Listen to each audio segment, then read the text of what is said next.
T minus 40 seconds.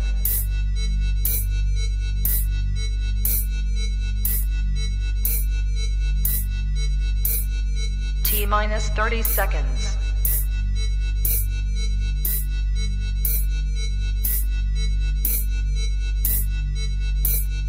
T minus 20 seconds.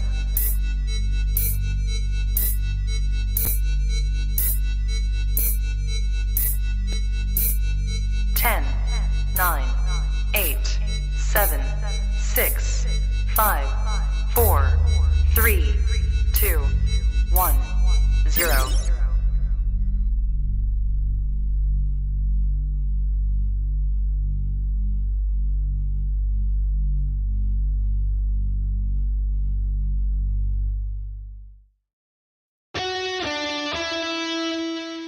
Welcome to the Play It By Ear podcast.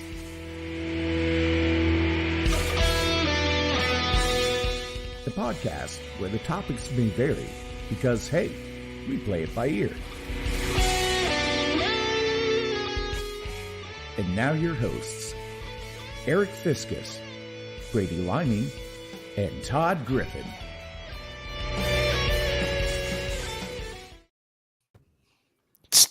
Howdy doody, everybody.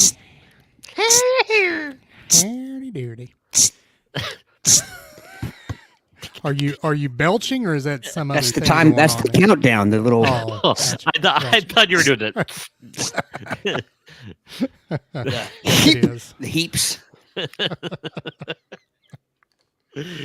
Oh, episode what is this? 136 of the Play It By Ear podcast.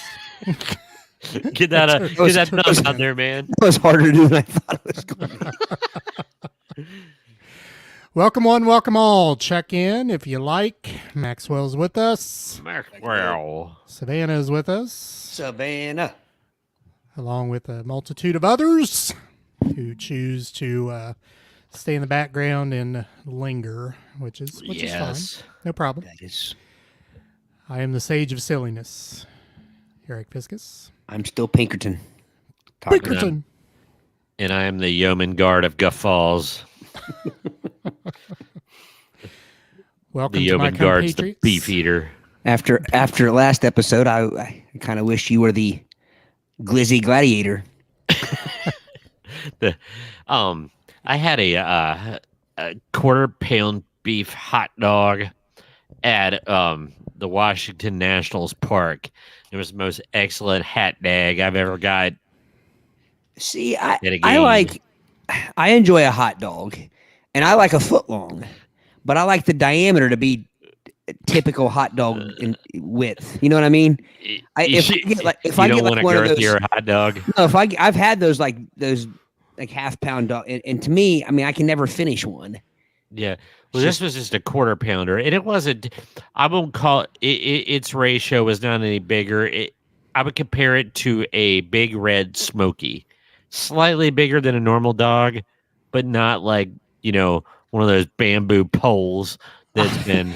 A hot dog should have the diameter of a nickel. Where'd that come from? That's a skinny dog. No, that's about the typical, or a dime if it's A like, dime. A drill dime. long, foot long, the foot long. Like It's like a Vienna sausage. I was just say a dime is like a Slim James. no, I think a Vienna sausage is more like a nickel, but I would say a Gold Star or Skyline dog is about a dime diameter. Ooh. Gotta look at the end of it. the handle. Yeah, Brady, you don't get a comment on this. You don't ever eat the ends of them. Yes, I keep it covered in the bun. it covers up the hot dog buttle at the end. A hot dog is one of the only foods where the whole thing is a handle. That's true. Like the entire thing is a handle, and Brady still makes a handle out of fact. A handle of a handle. Oh, Mrs. man. Wilson. it. Wilson. Richard giving us accolades. Thank you very much. Thank you, Richard. Thank you. I needed to pick me up today. And we don't even try to be this asinine. We're just asinine on our own. So, hey. Yes. We put the ass in asinine.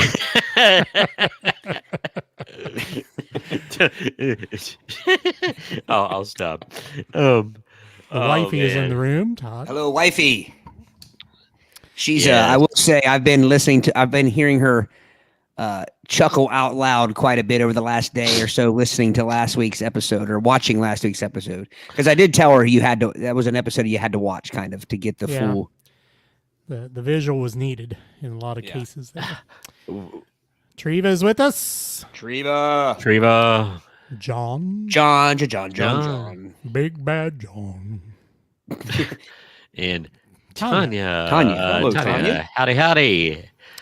Looks like we got a full. We got a. Oh, there's Gary Troutman. We got a good full room tonight. Yes, we're bursting at the seams. That's outstanding. All right. If you've never been here before, we each have a topic we bring to the table. Except for me, I have a game, and we'll play that later. But Brady and Todd have a topic that we'll discuss ad nauseum, and then we'll move on. Brady will go first. Todd will go second. Jim is with us. Hello, Jim. James. And as I said, I will have the game of the evening, Smart Anuse. Smart Anuse. That's always good. It's been a while since we did that one. It's been a while. Yep. All right, Brady. All right. Sorry. I'm laughing. Right when I was getting ready to start, Celia hit me with that. So, if you haven't caught up with last week yet, that is a little snippet of, if you remember the Spider-Man theme song. When we were talking about the spinnerets on a spider and was wondering if it had a separate, spider hole as opposed to its butthole. And then Aric, I think, commented about a spider taint, which led to the spider taint. I think that might have been me. I'll steal that one. I'll take that one with him. Yeah. Yeah. Example of how we work off each other. We tee it up for each other quite a bit. Set. Spike. All right, Brady, you're up. Okay, so my topic this week. This is going to go back and when Aric and I were just doing the duo there for a while, we kind of touched on this topic, but I don't think I did it justice. In fact, I think I think I was pretty under the weather that night. And but this is a different list, a different spin. Of course, we have Todd, Mr. Pinkerton here, and he's going to really add to this. But this is irrational fears you didn't know you had. All right. This seems, I have a lot of those. Yeah, so we've all got a few. Now, wait a minute. Do you have irrational fears you don't know you have? Or that's what I said. I know I have them. Yeah, most of them I know I have. I think what it's saying is it's saying that this list from SB Nation is like people have these irrational fears, and after you read them, it's like, oh yeah, irrational fears you didn't know you had. Then somebody verbalizes it, and then a lot of these we're gonna go like, oh yeah, like one of those deals. Yeah. But this list, and I didn't even pick this one to go first. I was gonna lead off with one of my own, but I'm gonna start with the list because we have flogged this equine a lot. But this irrational fear is there's something horribly wrong with mayonnaise. It terrifies me to the point that I can't think straight if I know it's in the same room as me. The combination of its disgustingly off-white color, its thick appearance, and the way it lands on the corners of mouths of those daring enough to consume it causes internal and external shookness. It will send me into, I run from it because I know it's going to send me into a lifelong puking fit. Are you sure you didn't start with one of your own? That sounds very Brady-like right there. Yeah, that's even more dramatic. I just don't like it. I don't like the thought of it. But man, it sounds like this really this guy's like shook, like in his own words. He said, if mayo has touched any part of my meal, it's lights out. You can't scrape it off. Anything it touches, it ruins. There are parts of my childhood I'll never get back. One time my dad told me just to wipe the mayo off my bread on my Wendy's crispy chicken sandwich, and that was nearly it for us. Gosh, this guy's my spirit animal. Anyway, I'm not alone in this. I will soon start a GoFundMe to launch a heaping pile of garbage mayo to the moon. Not Earth's moon, but one of Jupiter's moons. I'm actually trying the Griffins are trying a new mayonnaise over the last week or two. But I can't think of the name of it. Ms. Griffin. It's called.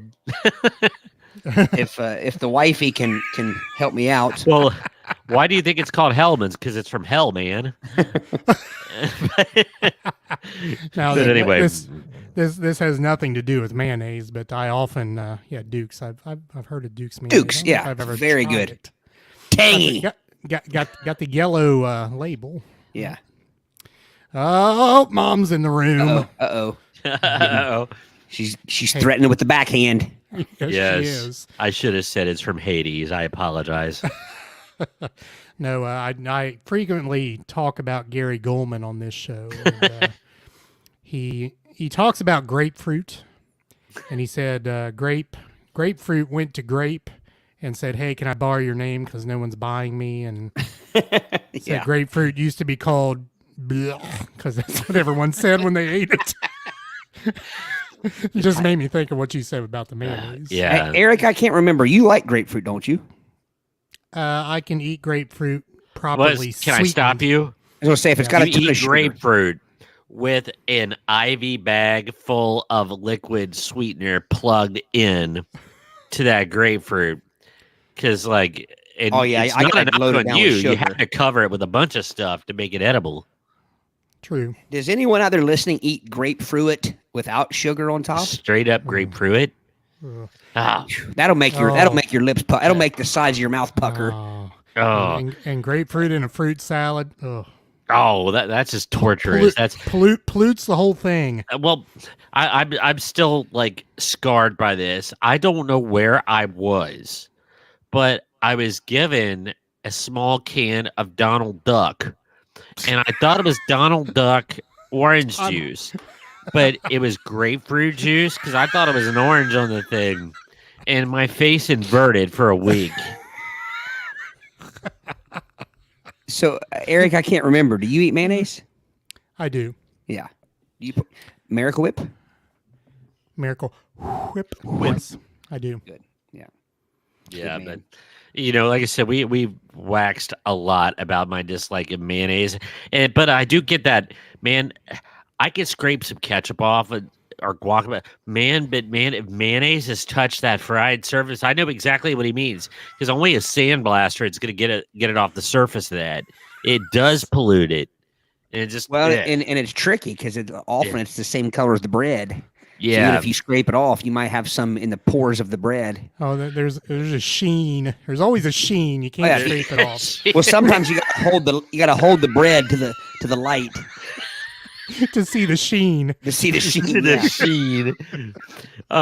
Mrs. Liming, is Brady the only one in your family that doesn't eat mayonnaise? I was gonna say, is that something else? Very good, Gary. Brady's putting on a Mayo Clinic. Gary. I mean, Brady, other people in your family, were they mayonnaise fans or? I know my sister's not. Yeah. She's as anti-condiment as I am. And like I said, the strange thing is both of our parents, eat them. I don't know what it was with us, but one there was a rogue Wendy's employee one time where I ordered. Wendy's employee went rogue. They went rogue, and they knew I was there, and I said, whatever it was. But anyway, I wanted it plain. And I got it. It was a drive-through, of course. So I'm kind of doing the drive and, not looking and opening up the package that the sandwich was in. But I am so in tune to the anti-mayonnaise that I got it about 4 inches from my snoot, and I could smell the mayonnaise. And I looked down and, used some blue language. And so I find that I like mayonnaise and ketchup a mayonnaise and ketchup combination. Ooh, mayo chup. And mayo chup. No, seriously, there's mayo chup. Yeah. Yeah, Mayo they chup. sell it.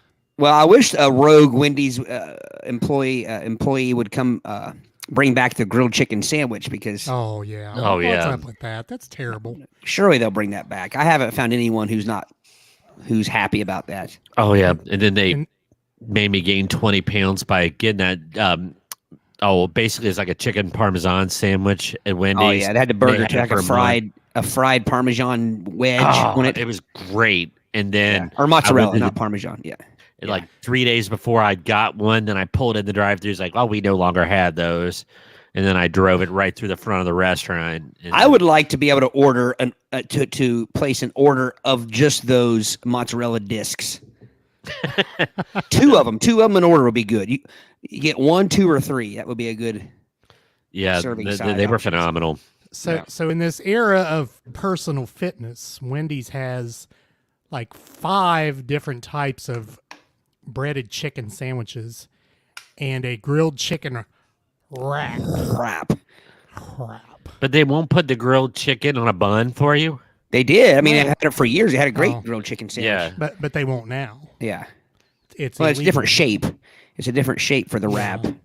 Yeah, it would stick out the ends of a bun. It's more of a tendra for a, Tundra. Tundra. Okay, we have comments. Oh, Now Gary says pink grapefruit ain't so bad without sugar. I've never compared a regular grapefruit and a pink grapefruit without sweetened. now Sweetener. a pink grapefruit still looks the same on the outside, right? It's just pink in the middle. I mean, they're broken already. So they say. No, but seriously, like isn't the outside of it looks the same as a regular grapefruit? I don't know if I knew there was a difference. I mean, I've heard of pink grapefruit, but I just assumed. yeah, you just crack it open and one happens to be pink. It's sort of like blood oranges. Oh, blood oranges. Oh, that creeped my mom out if she's still here. It's like they taste delicious, but she couldn't get over the visual. Yeah, 'Cause, didn't I it send you just guys a looked like picture of a? hematoma in a citrus skin. Yeah, I did not know I had a blood orange and opened one at school one day. I think I sent you guys pictures. Yes, your mom is still here, Brady. Yes, she loves mayo, and she's failed you, Brady. I think, Linda, you did good for the most part. I Yes. don't know about this condiment thing, but All right. now Richard says he had a chicken wrap, wasn't all that Yeah, good. they're not that good. And I don't have I have nothing against a chicken wrap. I just don't like that chicken wrap, and I definitely don't like that being my option over a grilled chicken sandwich. Yes. And Jim, Yes, we are. Yes. I am. Here comes. I'm going to go on to the next irrational fear. This person says wet paper napkins. To be clear, a lot of thin paper products. I never blew my nose on a Kleenex in school. Paper towels were fine. Straw paper really freaks me out too. Why? I don't really know. It's a texture thing. So straw paper. And here's the thing. I'm not afraid of it, but I know what he means. A paper napkin and a straw paper have that same crunchiness that a Kleenex or a paper towel doesn't have. There's a brushed softness there. Well, I would argue that you can get napkins of different terseness and different coarseness. Yes, Some I napkins agree. Some napkins are the same as not as soft as a Kleenex, but the same as a paper towel. But I tried to wipe my nose at dinner today with one. I reached over and grabbed one, and it was like a decorative leftover from Ethan's graduation party. Gosh, Oh, those things will put an eye out. Yeah, like wiping your nose with a Yeah. stick.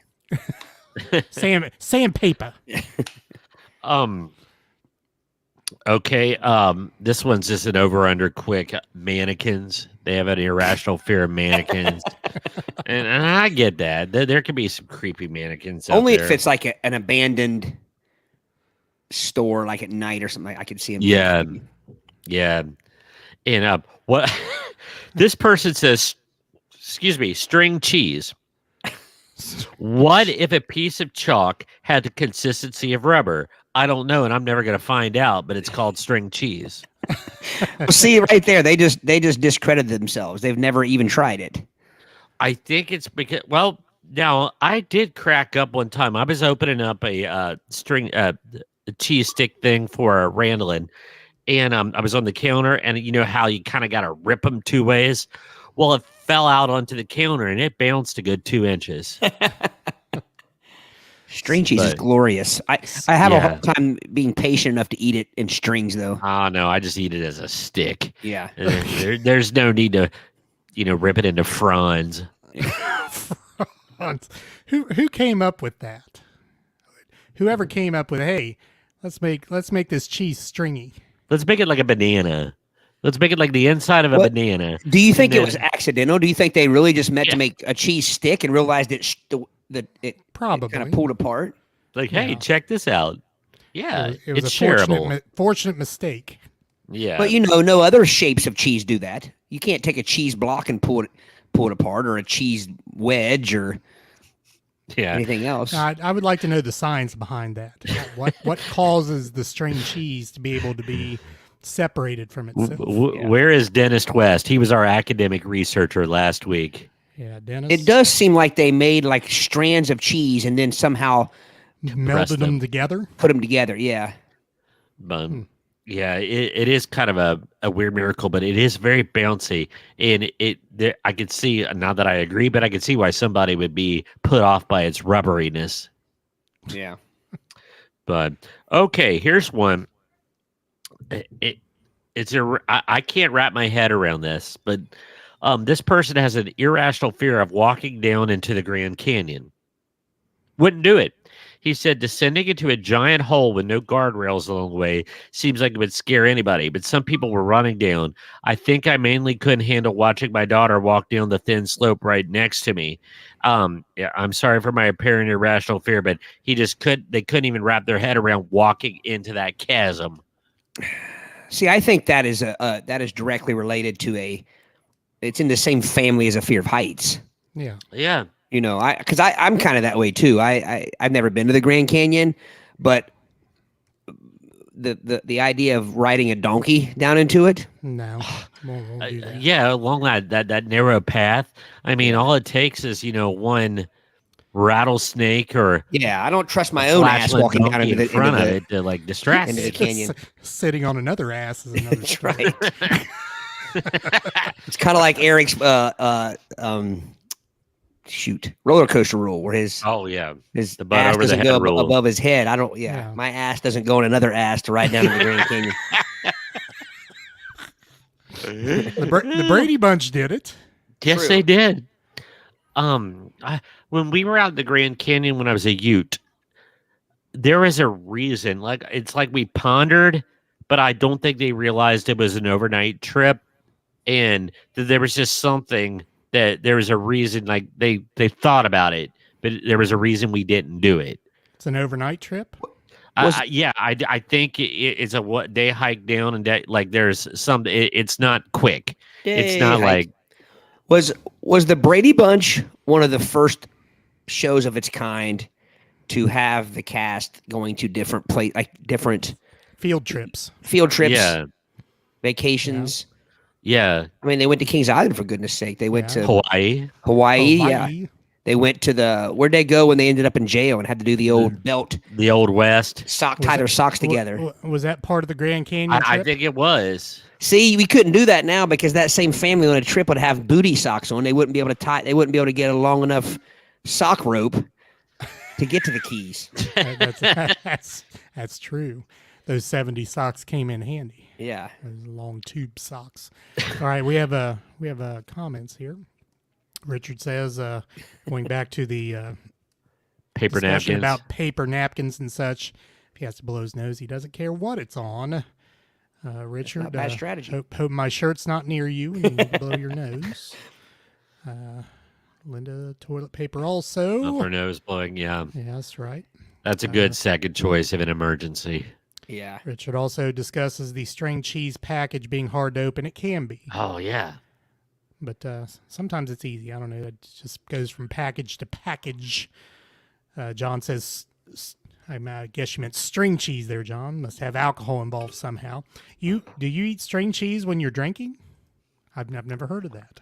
Is that Do you eat anything when you're drinking? Who? You mean like whilst, like in the same mouthful, or? Well, he made that comment that alcohol must be involved. I wonder if he means the process somehow. Oh, like, is he being hey guys, scientific, or wait a is he- minute. What do we manage this cheese together? That kind of deal. Yeah. Oh, gotcha. But Okay. yeah, cheese, And, cheese does go well with drinking, though. Yeah, it does. And finally, Miss Wilson, speaking of sticks, I avoid popsicles because I don't want my fingers to touch that rough wooden stick it's on. Makes me shiver. Hey, my sister had a pathological, she couldn't be in the same room. Bluebonnet butter in the 70s used to come in this bowl, and it was like totally flat on the bottom, and it almost looked like a plastic wok, but the inside of it almost was like an LP record. It had these little ridges, and when a utensil hit the ridge, it's like wiggy, wiggy, wiggy, wiggy, and it would give her chills and goosebumps. Wiki. Put the needle in the bracket. I thought you were doing the. Damn on in. Anybody see my sister Murgatroyd? Yeah, I think I saw her with Randy. He's on the mic, you know. Oh man. No, I have that same, not necessarily the blue bonnet bowl, but with any kind, like I hated when kids had the notebooks that had the like hologram or whatever or the pencil boxes that had that. Yeah. Oh man. Yeah. I knew exactly what you mean. I'm going to read one more from the list before I do one of my own, because we get broken. At least we could get this one more in. And this is an interesting one. This does not happen to me, but I'm surprised it doesn't. So here it goes. I love to scroll through Google Maps when I'm bored and just to look at random places, but I get absolutely petrified when I accidentally scroll too far and end up with a screen that is just full of dark ocean water. It's just a really creepy, but I feel like I'm actually out in the ocean and frantically scrolling to get back to land. It makes me feel like I'm lost at sea. Maybe I'm just scared of the actual ocean. Is this a real thing? So, like, he's like, oh, here's New Mexico. Oh, there's California. I'm in the ocean. You know? That's somebody with a really good imagination. Yeah, that's why. And a bit of a drama queen. Or two. Yeah. So it goes back. They must not like water. Reckless scrolling on your phone. Is that what that falls under? Yes. So Too much of a swipe. We need some more information here. I wonder if that person's like afraid to fly over water. I wonder if they're. Yeah, that's all it gives us. But I just thought it was interesting because, like, maybe they have a fear of being alone. Yeah, that isolation aspect where that causes that kind of anxiety. It's pretty darn fascinating, and like I said, it just caught my interest because, like, I'm not saying it would happen to me, but it's just cool. All right, so I'm here to tackle one of my irrational fears, and I hope nobody's eating dinner, but so here we go. I've always, since when I was a kid, if you walked into a public restroom or a restroom and somebody had conducted commerce and they left behind a foul stench, I would hold my breath because I was afraid I would inhale residue and get a case of the brown lung.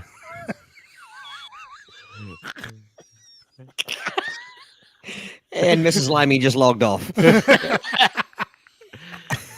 Aric and I have joked about this for years, about a case of the brown lung. So for that fear, here's why that's irrational. First off, you had to create an entire made-up disease, the brown lung. I have an answer for that. I have an answer. Can I tell you what it is?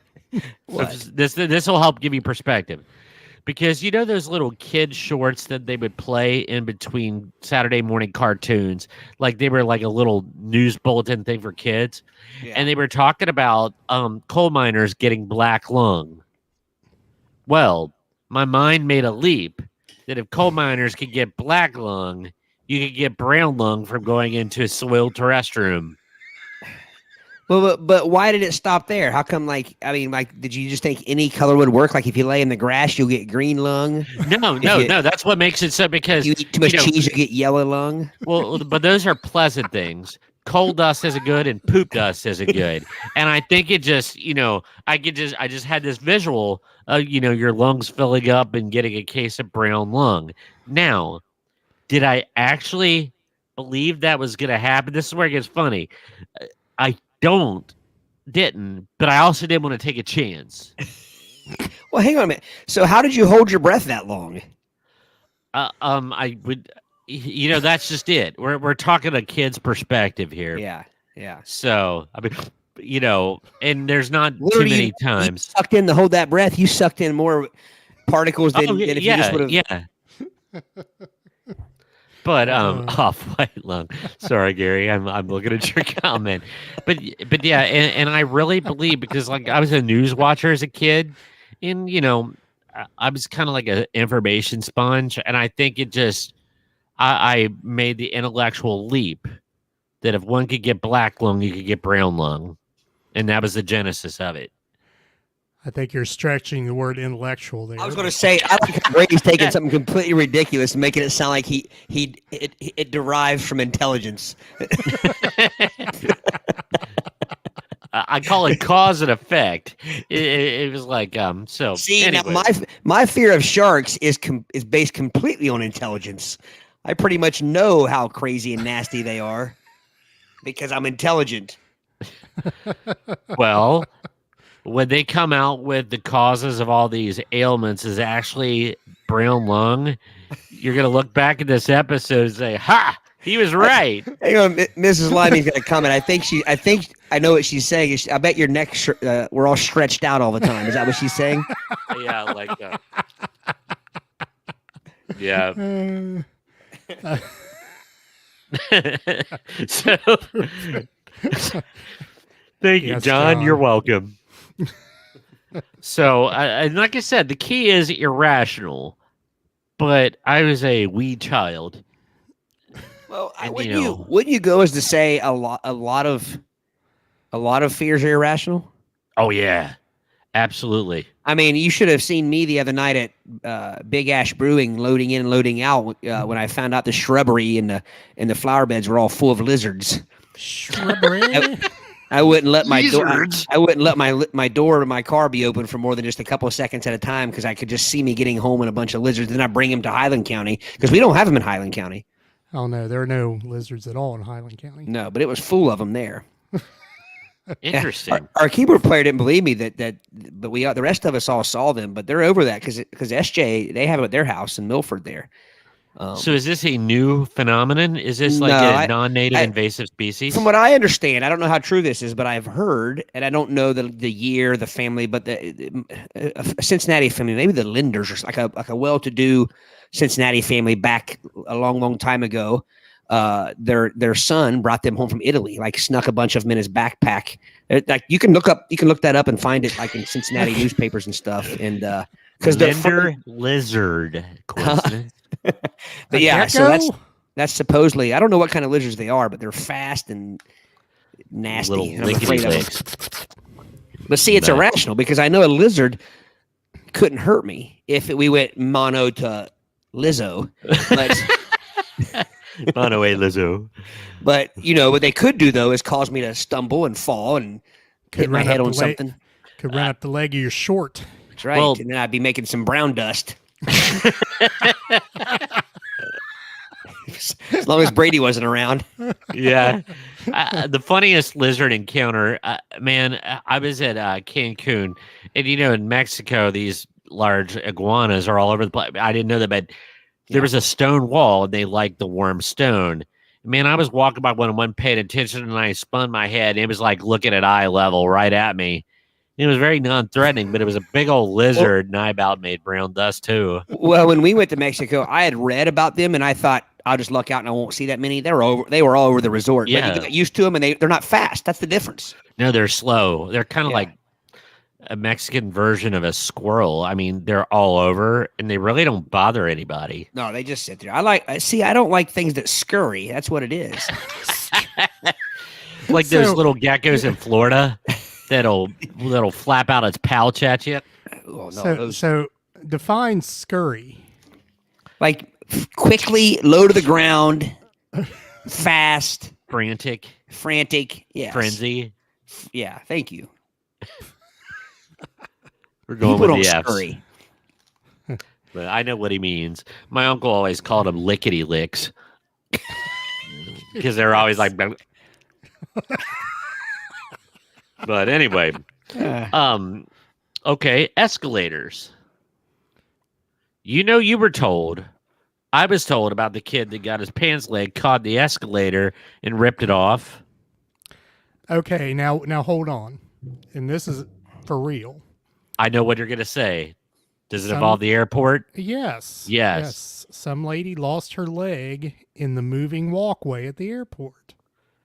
I don't know how that So, happens. I don't know either, but basically a moving walkway is an escalator that doesn't go up. It goes like side to side. And this is a flat surface, so a moving escalator has a lot more edge and nook to catch things. Right? I don't That's ever not remember. an irrational fear after all, The only thing I ever heard, I don't, and I don't know if Celia's still listening, and maybe I don't think she's the one it happened to. I always remember hearing a story of someone getting their hand caught, not in the part that you stand on, in the part that you put your hand on. Oh yeah, yeah. And they had to shut it down. I know my son was always afraid of them. Like he always was hesitant to get on him. He still kind of hesitates when he walks up to one, and Everybody you know, does. yeah, it's you gotta watch that. And then have you ever done the whole like you commit to a step and then but your brain doesn't quite, and then you got to stretch way out to even get it, but you've already committed. So you're straddling like 3 steps on the escalator. Just that blew an ACL once doing that. Yeah. Oh man, It's after so my funny how your foot brain surgery, you hesitate, like you commit, you're like I'm taking that one. Next thing you know, it's up there, but you still got to reach up and commit to it. well, after my foot surgery, I always wanted to lead with my non-surgical foot for stability, dismounting the escalator, and I would start like freezing up my brain because I go, okay, wait a minute, my left or right, and I would like plot that and time it to the second where I get step, and yeah, it got a little stressful. Ooh, Celia. Gosh, I just got queasy. Celia fell on an escalator and got her lip caught on it. That's what I was thinking of. Yeah. Ooh. Like, how I literally have goosebumps. That just made me And physically now I ill. remember why Ethan was so afraid of him, because we You were heard that story. Phew. All right. Did they Oh, have man. to shut the escalator off, babe? So I asked this in all seriousness. I mean, so your lip got caught on it, and it, like, were you being dragged by your lip down Like or up? up, like Yeah. Like, ugh. yeah. That's the part that gave me the vapors. Phew. Ugh. All right. This next one is a funny irrational fear because most people want to pet these animals, but this person has a fear of sloths. Ew, I don't want to pet a I sloth. consider myself a rational person, so admitting I have an irrational fear is a tough one. However, sloths, a commonly adored animal, gives me the heebie-jeebies. When I see pictures of tourists allowing sloths to hang around their necks, I cringe. Because I imagine them to be greasy and garbage scented. And they also have wait a minute, where's the word I'm looking for? And their weird dagger-like nails close to your jugular. Yeah. No, I do not want to pet a sloth because they like have their they have what am I trying to think here? In their fur, they are so they don't move, and then they get like moss in their fur and stuff. Well, they excrete from their pores. That is an urban legend. That's right. They don't do that. They do have they have a poop tree. They Yeah. they climb down the tree. There's like they climb down the tree, and I think they poop at the bottom of the tree or something like that. All right, Oh, man. So okay, before you go on, so Celia gave a little bit more of the story. The McAlpins in Cherry Grove was being dragged My grandpa just pulled my head and ripped the skin of her lip. Had to hurry, lots of blood. So not only is she bleeding from the lip, she has that high-pitched, kid non-friendly sound. So they probably turned that sound up when she fell on the escalator because it had to deter all the other kids from getting out of line as they did there. No wonder she won't kiss me. I thought it was my bad breath. Yeah, must be it. Oh, man, she has a lip injury. Because even one of my favorite movies of all time, Mallrats, makes reference to the, every year some poorly managed kid gets his leg caught in the escalator and a bloodbath ensues. Well, gosh, Facts. But here's the thing. And I realized when we listen back to these, how often I say, here's the thing, about 150 times an episode. But here's the thing. Brady does it too. I noticed Brady and I both are big on here's the thing. So how come the escalator has not been, there's been no change in the construction and the technology of an escalator in at least 46 years. They've looked the same, worked the same. There's no more safety feature like keep your hand out of it than there ever was. There's no, they didn't. Why do the steps have to have that grid that you can even get your lip caught in? Because they have to be able to fold on themselves and then go back up or down. Or am I making this up? They kind of slide into each other. That's true. Yeah. Haven't I seen a movie or something where there was a wooden escalator? It might have been from olden times, but I don't know why I'm thinking of that. Yeah, but that'd be massively expensive and hard to upkeep. Yes. So, okay. So next is falling through the back of the stairs. Now, I'm going to show a picture. Think of like a spiral staircase. Like there's a little bit of gap. When your foot goes down, you fall through the stairs. Think of like some old bleachers. See, now that's what I was going to say. That's where my fear was in bleachers. Those old bleachers that didn't have the full, just had the 2x4 or whatever to walk on, and there were open space spaces. to slip. And I'm thinking of a particular place, Lancaster High School. Oh, when you're 45 rows up in the air and you're about 200 feet off the ground and looking through the slats of the bleachers and seeing the floor underneath. Terrible. I grew up at racetracks all over Ohio and Kentucky. I think I'm just used to it because back then every racetrack had the old wooden grandstands that you could fall. And then when you're old enough, you can actually jump down in between them and stuff like that. But that was before most of them were replaced with the ones with the floors. But they never really got to me that much. Steps in general, though, sometimes can. Matter of fact, not 5 minutes before I got on here for this episode, I fell coming up the basement steps, which is usually when I fall coming up. I had my hands full. I just kind of fell on my elbow and my pinky. That's kind of what saved me. But yeah, I steps in general, though, like there are times where I'm going down to I spend a lot of time in the basement, and my cat, which we all know cats are put on this earth to kill us. It literally will stand on the top step of the basement. And when you start going down, it'll go in front of you. If you swerve, it'll swerve. And you mark my word, that'll be how I go someday, or at least I'll get hurt someday from a cat. A high stakes game of chicken on the stairs. Or they hide on the step, like up again the step. Oh yeah, but not in it. You can't see them up again it. Yeah, and you they can't see think them they're hiding. Yeah. Well, luckily I have a black cat now. If the lights are off, yeah. But in the day, that's why I always turn the light on going down the steps, because I know he's going to be lurking or hiding or something down there. You know what I hate about steps? Because I have big feet. I hate a too short of landing step, like where it only makes it to halfway through my foot. Well, agreed. And I think you find that. I don't know if it was like years ago. There was no code on like building code on things. Houses. Yeah. There's two things. If all of a sudden there's a change in the depth, you know what I mean? Like if the normal step, like let's say it's 14 inches, I don't know. And then all of a sudden you find like you encounter one that was only 8 inches or something. That'll Oh, throw yeah. you off.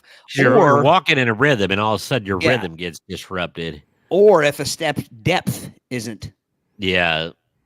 on par. Oh, man. And there's nothing worse than when that happens when the very last step is got a smaller depth. So then you step way too hard, Yeah. Yes. like you're stomping on a grape. And I don't have big feet, but I see we recently on our basement steps, the backs of them weren't closed, but my dad and I went and closed all the backs of the steps, and I like it better. Even though your foot might hit the back of it, so you might think it's not as deep, but you at least don't run the risk of running your foot on the back of the steps. Yeah. Yeah, absolutely. I don't think that's very irrational. See, I think, and that could add to the possibility of falling going up the steps too. If you get up inside the step that has no back and it catches your foot. Yeah. Here's a We got funny some one. comments. Oh, we got some comments. Oh, I thought we did. Yeah, we do. The one where Celia was talking about MC Alpin. Mitch Hedberg. Classic Mitch escalators Hedberg. Can never break. They can only become stairs. And Sorry for your convenience. And Jim had a comment up here. Just remember, for the chemist, alcohol is a solution. words to live by. See, he also says cats just pop up anywhere. That's a fact. And Savannah's swinging from the bottom of the topmost bleacher board at the Brown County Speedway. Todd, you ever did that? Oh, yeah. Yep. As the escalators, running up the down escalator is not a good idea. Probably not, especially if you decide to fall. Do you guys remember the Sardinia gym at the Sardinia school? You had the steps going down into the classrooms underneath of the bleachers. Oh yeah. Do you remember Yeah. when people? Oh, I yeah, I never remember did. those. When people would jump from the floor over and grab the. Yeah. I've seen that. Yes. Yeah, I've seen that. I've seen kids get hurt on that too. Oh gosh. One Because in particular fell and busted their head doing that. Todd Griffin. No, not me. I never would do it. Number one, I never felt tall enough to do it. It was usually people a little taller, a little more daredevilish to do that because you had to be kind of lanky. just the simple physics of it, you might grab the rail, but your lower body, Newton's law, is going to continue. So you're going to groin yourself on the top. Most of them though didn't grab the rail above it; they grabbed the ledge, the concrete. Oh, okay. And so then when your feet would swing, you would still swing in the entrance way. The door was open. Yeah. If the door was closed, we're going to get a rude because Aric knows what I'm talking about. We had an unpleasant moment when we looked to the bottom of the stairs once. Yeah. But all right. We wish. No. Now, we'll tell you off air. Okay. Yeah. Okay, we're getting to the end here. This person has an irrational fear of anthropomorphic food mascots. I don't know if this is a fear so much as a crippling uncomfortableness, but people who created talking M&Ms can take a leap. Or the walking Cheeto or the walking Dorito chip. Everything about these commercials are horrible.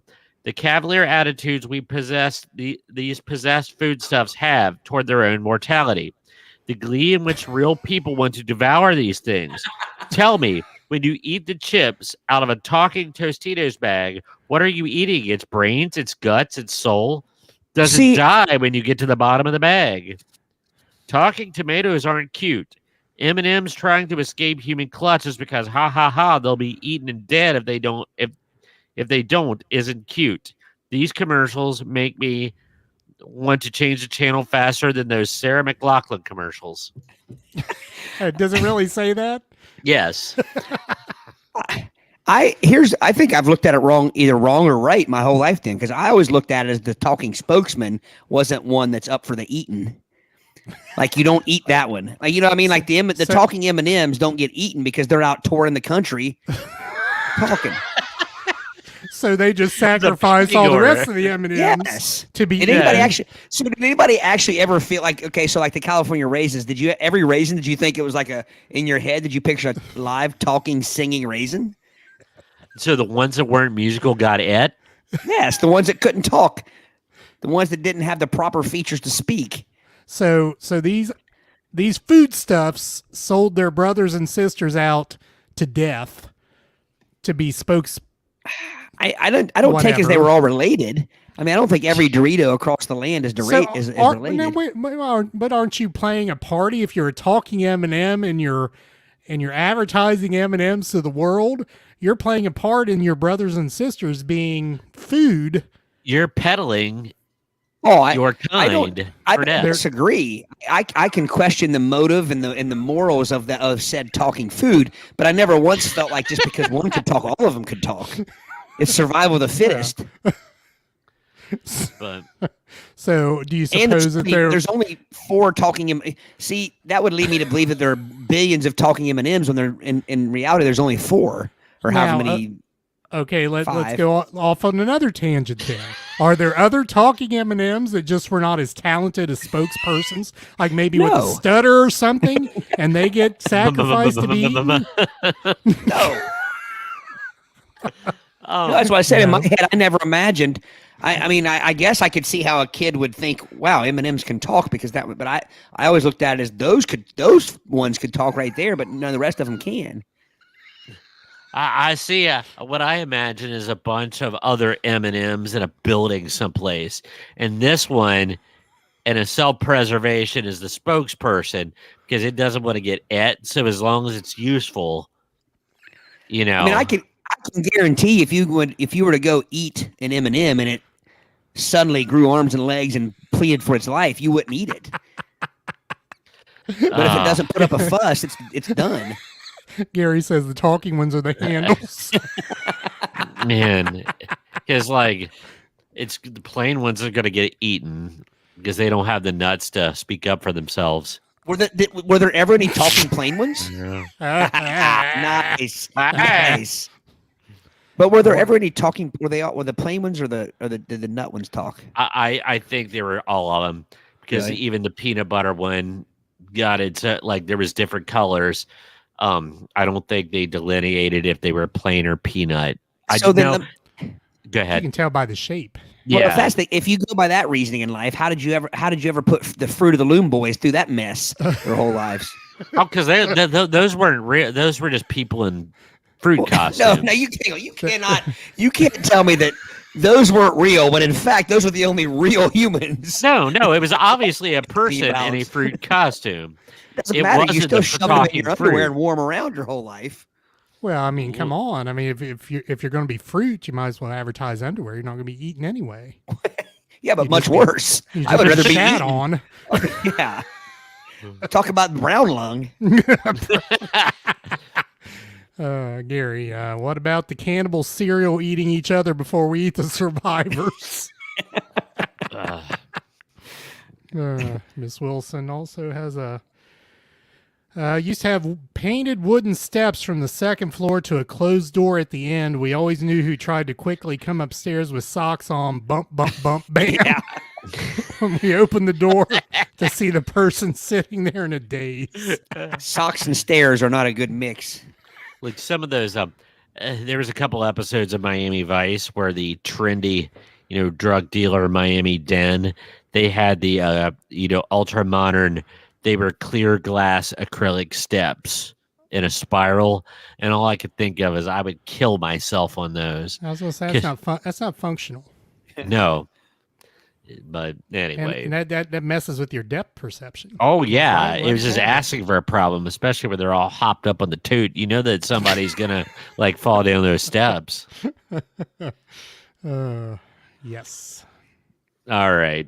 I've gone 53 minutes, so I'll just leave you with this one. The bowling ball return machine. Afraid you're going to get your hand mashed in the bowling ball return thing. That's reasonable. I have. I mean, I've gotten my finger not in the. See, that's what do you mean? Not inside the machine, but I've had my hand there, not paying attention on the ball, like a ball. Yeah. A ball flies up and smashes your hand with the ball at rest. And it comes out of there with some velocity, too. It does. It does. And, of course, we all know that Tom and Jerry, when Jerry somehow lured Tom where he got his head between the bowling balls and made an hourglass shape, like his face got smashed. That stays with you. Mm-hmm. Yes, it does. All right. Thank you, Brady. So, yeah. Thank you. Visit our website, Todd. www.playitbyearpodcast.com. Check out the store link at the top of the page. You can buy a t-shirt. Buy a t-shirt. Softest t-shirt you ever wore. We've been offering a t-shirt. How much are the t-shirts? A voice message. Yeah, we've been offered a free t-shirt. But how much are they if they want to buy one, Aric? $20. I don't even remember. I think we've got about like 6 left. It's been so long since we've sold a shirt, we've forgotten how much they cost. $20. $20. So, yeah. Leave us a voice message. You can get a free t-shirt. We will come remove all the mayonnaise from your refrigerator. And then shoot it off into one of the Venus moon moons. of Jupiter. Jupiter.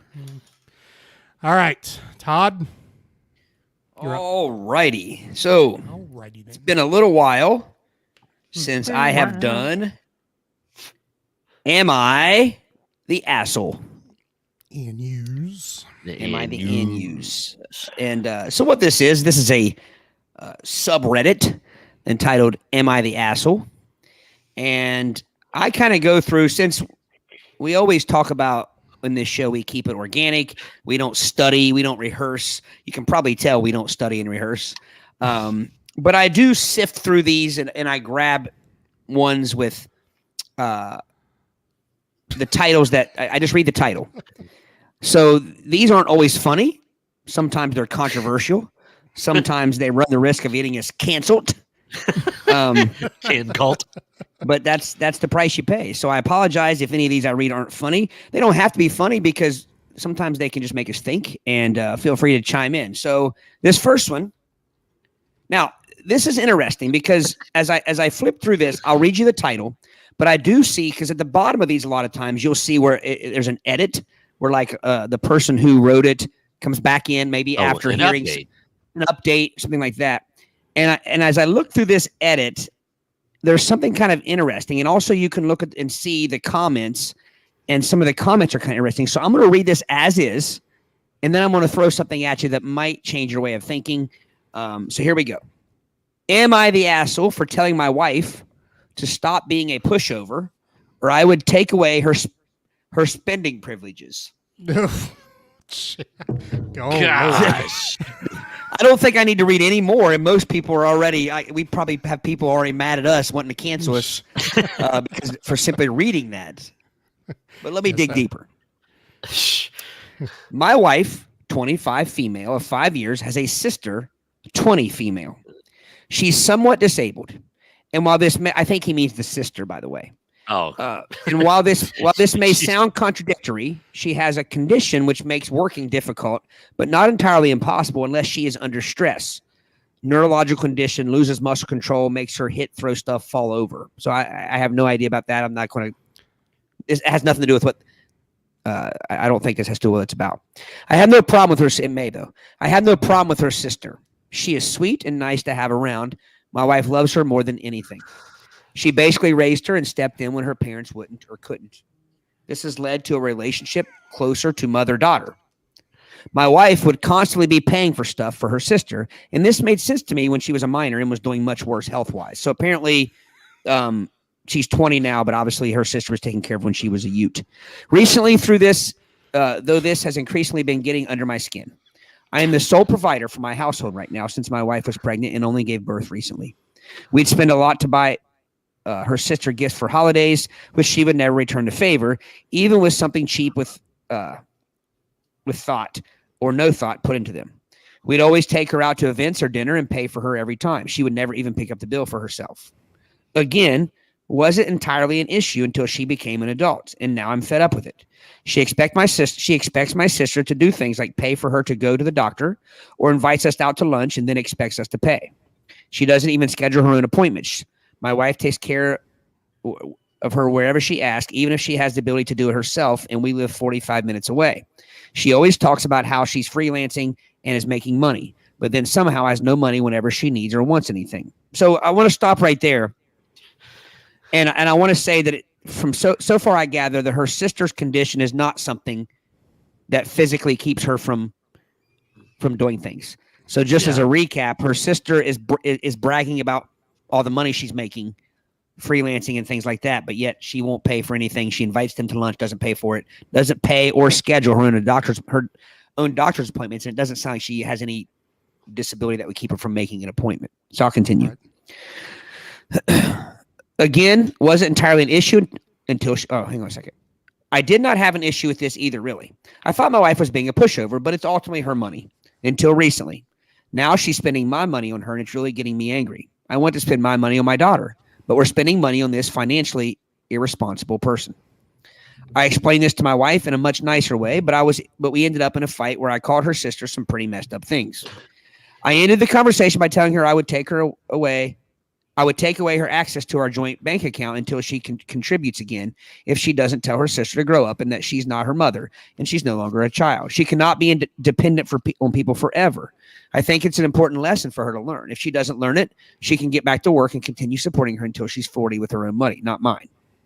She honestly thinks this is an end of the world situation. I think it's quite clear this is for the better. I think she's scared of hurting her sister, but at this point, she's enabling her by allowing her to do nothing. So that's the original post. There's no edit. So let me read you the edit, I think, before we chime in here. I should have worded it better in my post. I just meant having the debit card and using our money on her sister, not taking away all her access to money, but setting a limit or giving her cash so she can't get suckered into paying for stuff. A lot of the criticism still stands despite this, but I want to clarify, I'm not taking away her access to all the money entirely. I also understand the comments about my wife being a homemaker, meaning she's putting in equal work, so my money's her money, but we're on a single income and we can barely afford our family's needs. I can't give her half my salary so she can spend half of that on her sister. A majority of it goes to keeping us paycheck to paycheck right now. So most of the comments were people hammering this guy. Literally, like the first 2 dozen comments are hitting on him for the comment, the way he worded, spending privileges. Yeah. That did not hit well. So what I would like to ask, if we remove spending privileges, because that's what I saw a comment at the bottom that said, would you people be hammering this guy so hard if he hadn't worded it that way? And a lot of people are saying they don't think they would have. And I think that makes a difference in this one. I agree. Let me put it in my simple terms. She used to work. She doesn't anymore because she had a child and she's now taking care of the child. So their income has been cut. They're living on his income alone. The sister does not have a debilitating disease where she can't make money or function. And she has, she can work. She does make money. She brags about the money she makes. I don't think this guy is an asshole. I think he just maybe used some poor choice in words. I would love to know where the parents are in all this. Yeah. Yeah.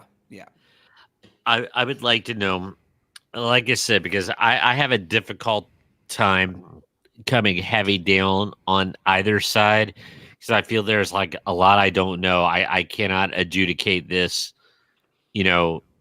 fairly. I will say that I'm right with you on the choice of my wife can't have spending privileges. Just smacks of like ickiness, that's just terrible. But poor choice of words. Yeah. Very poor. If he spun this differently and used different words, but if like I said, I can't get a bead on how badly disabled or non-functional or functional or whatever. I just can't get a good read on it. Wait a second, because I disagree. It says on here that her condition doesn't keep her from working. She does work. She freelances. She makes her own money. She brags about the money she makes. And is she wise? Somebody like, for instance, I could give my 8-year-old $10,000, and from her 8-year-old perspective, if she buys, you know what I mean? Yeah. So like the ability to earn the money and possess the money is there, but does she have an issue? Are we dealing like somebody with a, more childlike capacity? I think she's wise enough to manipulate her sister. That's what I was getting ready to say. I mean, there's some. Well, let me give you the. You know how these always give a underneath the title. They tell you what the majority says, whether they are an asshole, whether he's not. Yeah, this says everyone sucks. And I would agree to some extent. Again, poor choice of words by him. I mean, but regardless of what you can't squeeze blood from a turnip. If they don't have the money or make the money to continue to provide for her, then he's not wrong in saying we got to do something here. Oh, absolutely. And for the wife to think that it's okay to keep doing so, I think is why people are saying that everyone sucks, because she's, But I agree. It would be interesting to know where the parents are. It would be interesting to know more about it. But unfortunately, much like the games we play, sometimes we don't get all the information. We have to don't have the answers. Yeah. All right. Let's move. Todd, did you look at your phone, by the way? I did now. We were not laughing at the situation. We were the conversation within the conversation. Got a couple comments here. Gary says, "Wait, this isn't a thoughtfully choreographed production." Believe it or not, Gary, it isn't. Only because we're professionals, we make it look that way. Right. Gary also said the guy is just an idiot. Saying what he said about spending privileges. That was right after I read the title. All right, here we go. Am I the asshole for yelling at my neighbor's dogs? My wife and I just bought our house in September. We began renovations, and I began to notice that my neighbors have 4 dogs. They will be outside all day, even when it is raining and storming out. I could see over their fence from my deck, and I saw muddy paw prints all over their house. The one dog would stand at their back door and constantly bark. They will bark for seemingly no reason at any time. Once we moved in, their barking began to drive me crazy. I will admit that me screaming at their dogs wouldn't accomplish anything, but when I can hear them in my house, it drives me insane. Oh, and I forgot to mention, our houses are like 8 feet apart. My wife is in school and has to record videos of her talking, but constantly has to start over because of the barking. I also believe that they neglect the dogs. They have a small house, but a decent-sized yard, so they have room to run. The reason I believe they are neglected happened when I was watering my yard, and I saw them trying to drink the water coming from the sprinkler that was hitting their fence. Well, first off, that doesn't show they're neglected. Dogs just like to drink. I have seen them drink from mud puddles in their yard before, so I doubt they're given any water. This incident just occurred while I was painting my garage door. I had my AirPods in, and I was listening to a story when the one dog started to bark. I stood on my stool and saw it walking around their deck, barking at nothing. I told it to shut up. It didn't listen. After yelling at it to be quiet again, I went back to painting. I was painting when I hear something not from my story. I turned to see the neighbor walking over, and I pull out one of my AirPods. He said, "Do you have a problem?" I answer in the affirmative and say, "Yes, your dogs keep barking." He said, "It's okay." And I say, "Not to me, it's not." He then gets in that classic, "I don't know how you fight, but I think I can stance. I don't know how to fight, but I think I can stance." He said, "Well, do something about it then." I asked him what his problem is, and he says, "You're my problem." I told him, "I just can't stand your dogs barking, and I can hear it when I'm in my house." He again says, "It's okay." I told him I understand that they are dogs and they will bark, but it is excessive. At this point, I'm convinced he only knows about 3 sentences, and he says it again, that it's okay. I say, "No, it's not," as he begins to walk away, and that they need to be more considerate to their neighbors. He turns around again and says, "Well, then do something about it," in an aggressive tone. All this while 3 of his kids are watching Father of the Year, right? He said to call someone, and I say, "Okay." As he walks away, he mumbles, "Effing douchebag." I know that other neighbors have issues with their dogs as well.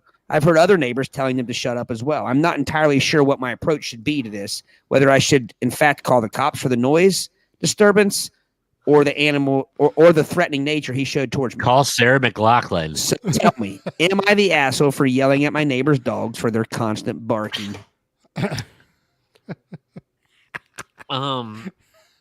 There's a lot to unpack on this one. So you were reading that, and you said, "I told the dogs to shut up," and I just, in my mind, I thought, narrator, they didn't listen. They didn't shut up. Yeah. And they persisted. First off, go ahead. Brady. Go ahead. I'm just. I am a dog person. I love dogs, but dog people can be very annoying. First off, it's not going to hurt these dogs to get told to shut up. They're dogs. If you treat your dog as if it can't hear any harsh words at all. Now, I'm not talking about berating the dogs and like scaring them and like threatening to hit them. I'm talking a yell across the fence. Hey, shut up over there. It's not going to hurt your dog. Neighbor, I disagree. It's going to hurt your dog. You have problems. So no, I don't think he's an asshole for yelling at his neighbor's dogs. If he were to physically hurt them or take it to that level, that's different. But just yelling at them, no. And the guy that has the dogs clearly is the asshole here.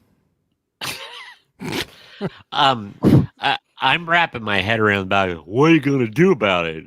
That's okay. I bet he was shirtless when he said it. Oh yeah, I was going to say he was shirtless. And it's cold out. He's shirtless and his hair was covered with 10W40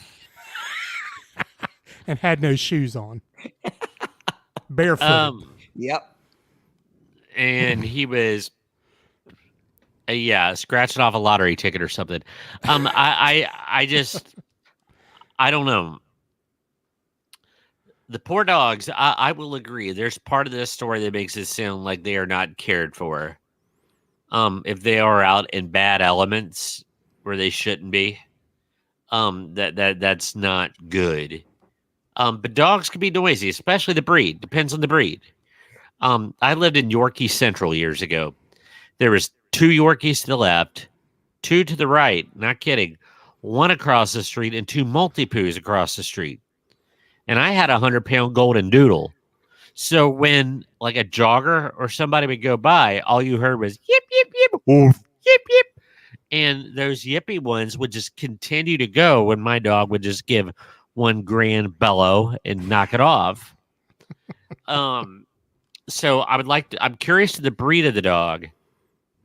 But I don't, because that would even add, not that it excuses it, but that actually to me would add more to the annoyance factor depending on what the breed was. Yeah. And all we have to go by is the title, what he's asking. Because remember, they're always asking. They're asking for feedback. Yeah. Am I the asshole for yelling at my neighbor's dogs? No. I don't think he is. No. No. And it just sounds like the neighbor is the major Anuse. Yeah. And yeah. So Jim says it sounds like the Bupkis dogs from a Christmas story. Yeah. Bupkis! All right, here's another dog one. This is a short one. Am I the asshole for giving my nephew a dog treat? Yesterday, I watched my nephew for my sister and brother-in-law. I watched him at my house, so my dog was also there. I gave my dog a treat at one point. My nephew said it smelled really good and asked for one. I said, well, these are dog treats. They're for dogs. But he still wanted to try it. I checked the ingredients, and there wasn't anything that can make him sick, so I let him eat it. He said it was good and asked for another, but I said no. When my sister and her husband picked him up, he said he wanted to get some dog candy on the way home. I explained what happened because they were confused. My brother-in-law said I was an asshole, but am I really? He said what I did was disgusting, but the ingredients were just chicken meal and peanut butter. Is that really so disgusting? And if it is, does that make me an asshole? I would like to know if the child had a shinier coat and stronger teeth. I mean, I've heard stories, multiple toddlers. Well, where they really went off was when they actually made Scooby-Doo brand dog treats, and they made the graham cracker Scooby snacks. Yep. And I'd actually purchased a box of the wrong thing. Weren't they in separate areas of the store? Well, you would think I think somebody thought it was funny, and I wasn't being aware enough. I just snatched them, and when I got home, I think it's pretty funny. Yeah, well, but it wasn't the funny way. The dog was just getting awesome graham crackers. The overall consensus here was that he was an asshole. I'm going to go against the grain and say he wasn't. I mean, okay, All right. Now, so he kept feeding him. Had he just kept on like, here's another one, and him sit, made him roll over. Like if he just started treating him like a dog, but just to give the kid to just to try for funsies, to satisfy the kid's curiosity of tasting one. I think most of us probably took a bite of a dog biscuit back in our day, and we were fine. My kid did. Get this. no. This person says, actually, in the U.S., dog foods are taste tested by humans. The FFDCA actually requires pet food like human food be safe to eat by humans. Pet food like human food be safe to eat by humans, created in sanitary conditions, contain no harmful substances, and be truthfully labeled. So in the U.S., human food and dog food can be interchangeable. Well, I always wondered, like, when the dog food's new and approved taste, dogs prefer it better. Like, how do they know? Dogs lick their own butts. Don't like it. And other areas of their anatomy. I don't know what their taste buds are think is good. Well, So I know. so do we really though? Do we really say? I mean, are we really going to say he's an asshole for doing this? I mean, if you want to say he's dumb or he's immature, but I mean, is he really a jerk? Is he a bad person because he just gave his nephew a dog treat? He looked at the ingredients first. Yeah, that shows he did his due diligence. I mean, I could think- see I could see the reasoning behind humans taste testing the food for safety purposes. I mean, God, imagine that canned dog food being the person that taste tested that stuff. Ugh. Oh gosh. Oh, yeah. Okay, I'm with Celia here. Maybe is there a level under a-hole? This is called taint. Stinker.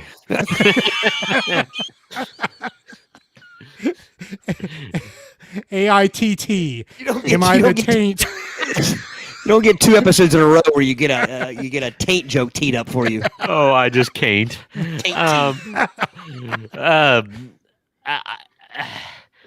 I think I couldn't. I'm sitting here putting myself. If my brother-in-law Greg gave Panda a dog treat because she wanted to try it, I can't get upset about that. It's like it's a goof. But if he let her eat the whole box, Yeah. yeah. So Jim qualifies it here. If it were his kid, then no, but it wasn't his kid, so yes, Anuse. Jim also says it's called the B-hole. He's not an a-hole. He's a b-hole. He's a B-hole. Now, Yeah, that Gary, might go on a t-shirt. now, Gary says he's just being an uncle. There's a fine line there. Yeah. I have no problem with it. Again, I think if he fed him a bunch of them or something like that, but it didn't seem like at least by his post that they were really angry at him and said he would never see their kid again. I mean, it just like, hey, man, you're an asshole. Kind of it seemed like they were joshing a little bit. Josh. Here's a non-dog one. Am I the asshole? Now, this might be the most interesting title of one we've ever done. Am I the asshole for not buying... This must be a good one. I'm going to ruin it by laughing too hard at it. It's not that funny. Am I the asshole for not buying sausages for my grandma? I don't know why. That sounds like a children's book, like Sausages for Grandma or something. You know what I mean? Like Little golden book. yeah. Sausages for grandma. All right. So me and my grandma are staying at my parents' house while they are away on vacation. I told her I'm going to the supermarket to buy some food and asked if she wants something. So she gave me a list of things to buy. Everything was fine except for 2 things, sausage and cigarettes. And I told her that I don't feel comfortable buying either of those things. Why? Well, I'm a vegetarian and feel that eating meat is wrong. So I feel guilty buying that. With cigarettes, I never bought cigarettes and feel uncomfortable buying them, especially that she is smoking them all the time, literally coughing and is not in best shape health-wise. Sorry, I had to add some words there because they didn't write a very good sentence. She started to argue with me, asked if I would buy dog food for my parents' dog if it contains meat, to which I said yes because it is for dogs and dogs are carnivores, while she would be fine eating anything else. What? She told me that sometimes we do things for other people that we don't like and that I should get over myself. And I bought her sausages one time already anyway. Remember that time I bought you sausage? This could be the grandma from that TikTok you sent us, Todd. I said to her that I forced myself to buy those sausages that one time, thinking she wouldn't ask me to do this again, and I felt guilty for buying the sausages afterwards. Now I feel bad, and I don't know if I've done right or wrong. I mean, I really don't want to buy these things. It makes me feel like, beep. On the other hand, I feel like I kind of have an obligation because one time when I was away, I asked my grandma to come and take care of my pet lizard. Boy, this just goes all over the place. Which includes feeding her insects. And my grandma, despite being a bit grossed out by them, hates insects and fed them anyway. For anyone wondering, she didn't have to touch them. She had tongs. Did she not I come feel to bad. the lizard's gender reveal? I feel bad because she was willing to step out of her comfort zone for me, so it feels ungrateful on my behalf. For anyone wondering, yes, my grandma can walk without problem. She buys her own groceries normally, but now, since she's staying at the same house, I'm supposed to do groceries for us both, and it's also hot outside, and she doesn't like that weather. Also, English isn't my first language. Apparently not. I'm Polish.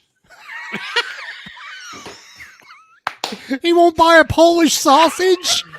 Get that kielbasa for Granny. Oh, my gosh. Next, she's going to say her name's Summer.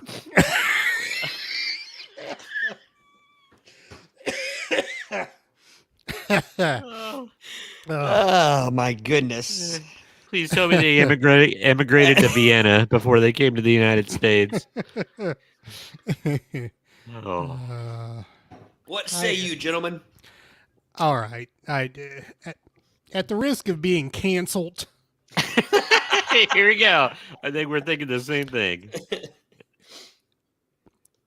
Unless it causes injury upon another, you don't get to tell me how to live my life, and I will eat sausage if I want to eat sausage. I don't care that you are a vegetarian. I do not care. You know, Grandma is probably 80 years old. She's lived a long life. Let Grandma that be woman happy. have sausage. Yes, and cigarettes. I mean, now come on. I could come closer to not buying the cigarettes, especially if she's on strict doctor's orders or something. But okay, I don't want to get canceled, but I'm going to come to the hoop hard on this one. She sounds like a virtue signaling nag. Is this Yeah. I thought, is it a female or a male? I Not think that it's it matters. No, but I think it was a female. I can't remember. I think it said. How old is she? Just out of curiosity. It didn't say. Didn't It say. It didn't 4. say. I'm guessing 20-something, early 20-something. So yeah, you don't get to virtue signal. That's a good way to. Yes, you don't get to virtue Yes. signal me. I mean, I can understand if she said, "Hey, I want you to go get me a pack of cigarettes and a pound of sausages, and I want you to make sure you smoke the cigarettes to see which ones are the best, and I want you to taste the sausage, Yeah. and don't bring me home sausage that you haven't tasted and given your stamp of approval." That would be silly, just like she's being silly. She's being Yes. silly. I mean, if Grandma's only wish in life is to smoke Some lucky strikes with some kielbasa. to fire up a dart and kick back with some sausage. Burn that heater and eat some sausage. That's what I say. There's a Are you t-shirt. guys? T-shirt. Burn that heater and eat that sausage.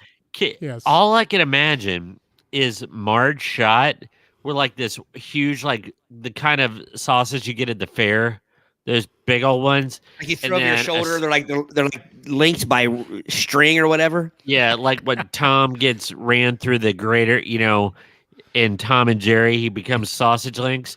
But like just a big old and a big old huge cigarette and eating. That's all I can imagine. Yeah. So Maybe this person has a fear of phallic shaped items. Maybe they don't want to buy. so not really Just a thought. vegetarian, just Just a another thought, yeah. fear.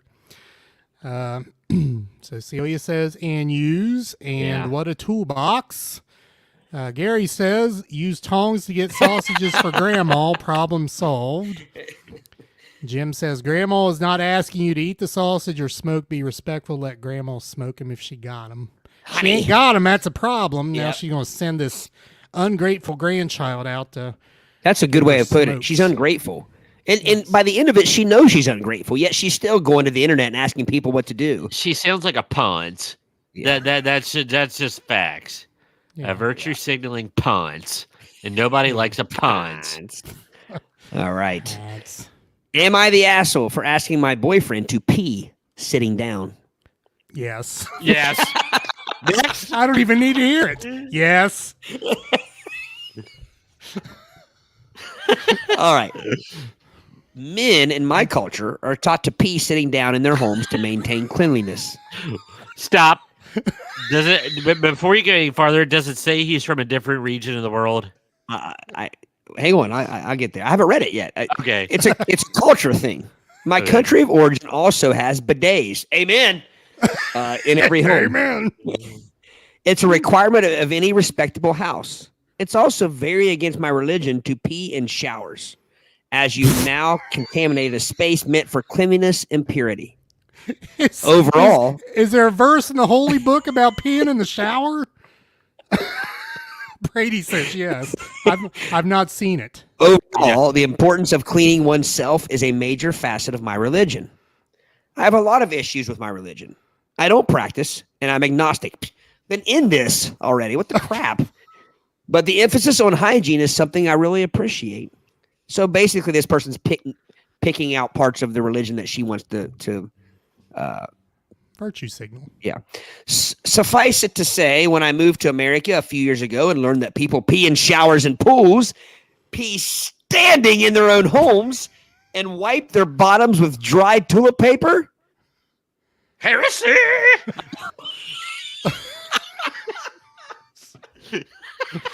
I almost booked a flight home. But now I'm dating a white, all-American man. 3 years in, he's the absolute best. He already promised he'd stop peeing in the shower. But the standing to pee thing, it's so scary. I feel like there's dry piss splattered all over the seat and toilet tank. But I noticed American men have this thing about peeing standing up in their masculinity. I don't want to offend him by asking if he can sit down, and I don't want to be a crazy controlling girlfriend. He's a 30-year-old, and he doesn't need his girlfriend telling him how to pee, but this is driving me nuts. Give it to me straight, Reddit. Would I be the asshole if I asked my boyfriend to pee sitting down from now on? How much of an asshole would I be for wanting him to sit down just in the home? Yes. Celia, that is correct. The guy is still peeing in the shower. How would she know if he is or isn't? Is she in there with him?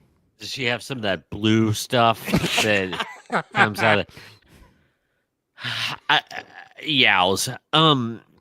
Even though she has made a cultural argument through her viewpoint, which I am respectful of cultures, as long as it doesn't make me pee sitting down. That's where you draw the line. That is a big ask. Where he pees the line. Yeah. Well, my problem with it is I would understand this more. I would still think she's wrong and she needs to just find somebody else. But the fact that she this is the only part of her religion that she's hanging on. I don't practice. I don't do anything, but you have to do this anyway. No. Now, I will say, now I'm gonna defend her on that one a little bit. It's ingrained into the culture about the cleanliness and everything, and it doesn't necessarily have to be a higher power thing, but it's just a cultural thing that she's been taught. So cleanliness is something tangible and concrete. So that is something she could, I mean, I can understand if he's dropping deuces down the hallway, but we're talking a little pee on the toilet. Like I said, I'm not saying that I'm just saying that cleanliness thing, that there are certain things that in other cultures that gross, So, yeah. so the comments here, by the way, it was overwhelming that she is the asshole.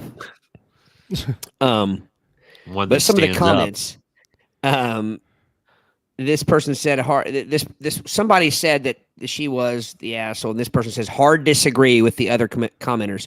When I started dating my husband, I said I find bathrooms that smell of urine disgusting. Would it be a problem to sit so there's no urine splashing? He said no problem at all. I find the smell gross too. Non-issue. So Well, I don't think that's what makes a bathroom smell of urine. I just want to say, first off, urine is urine. It's not just like men's urine stinks and nobody else's does. Think your pee don't stink?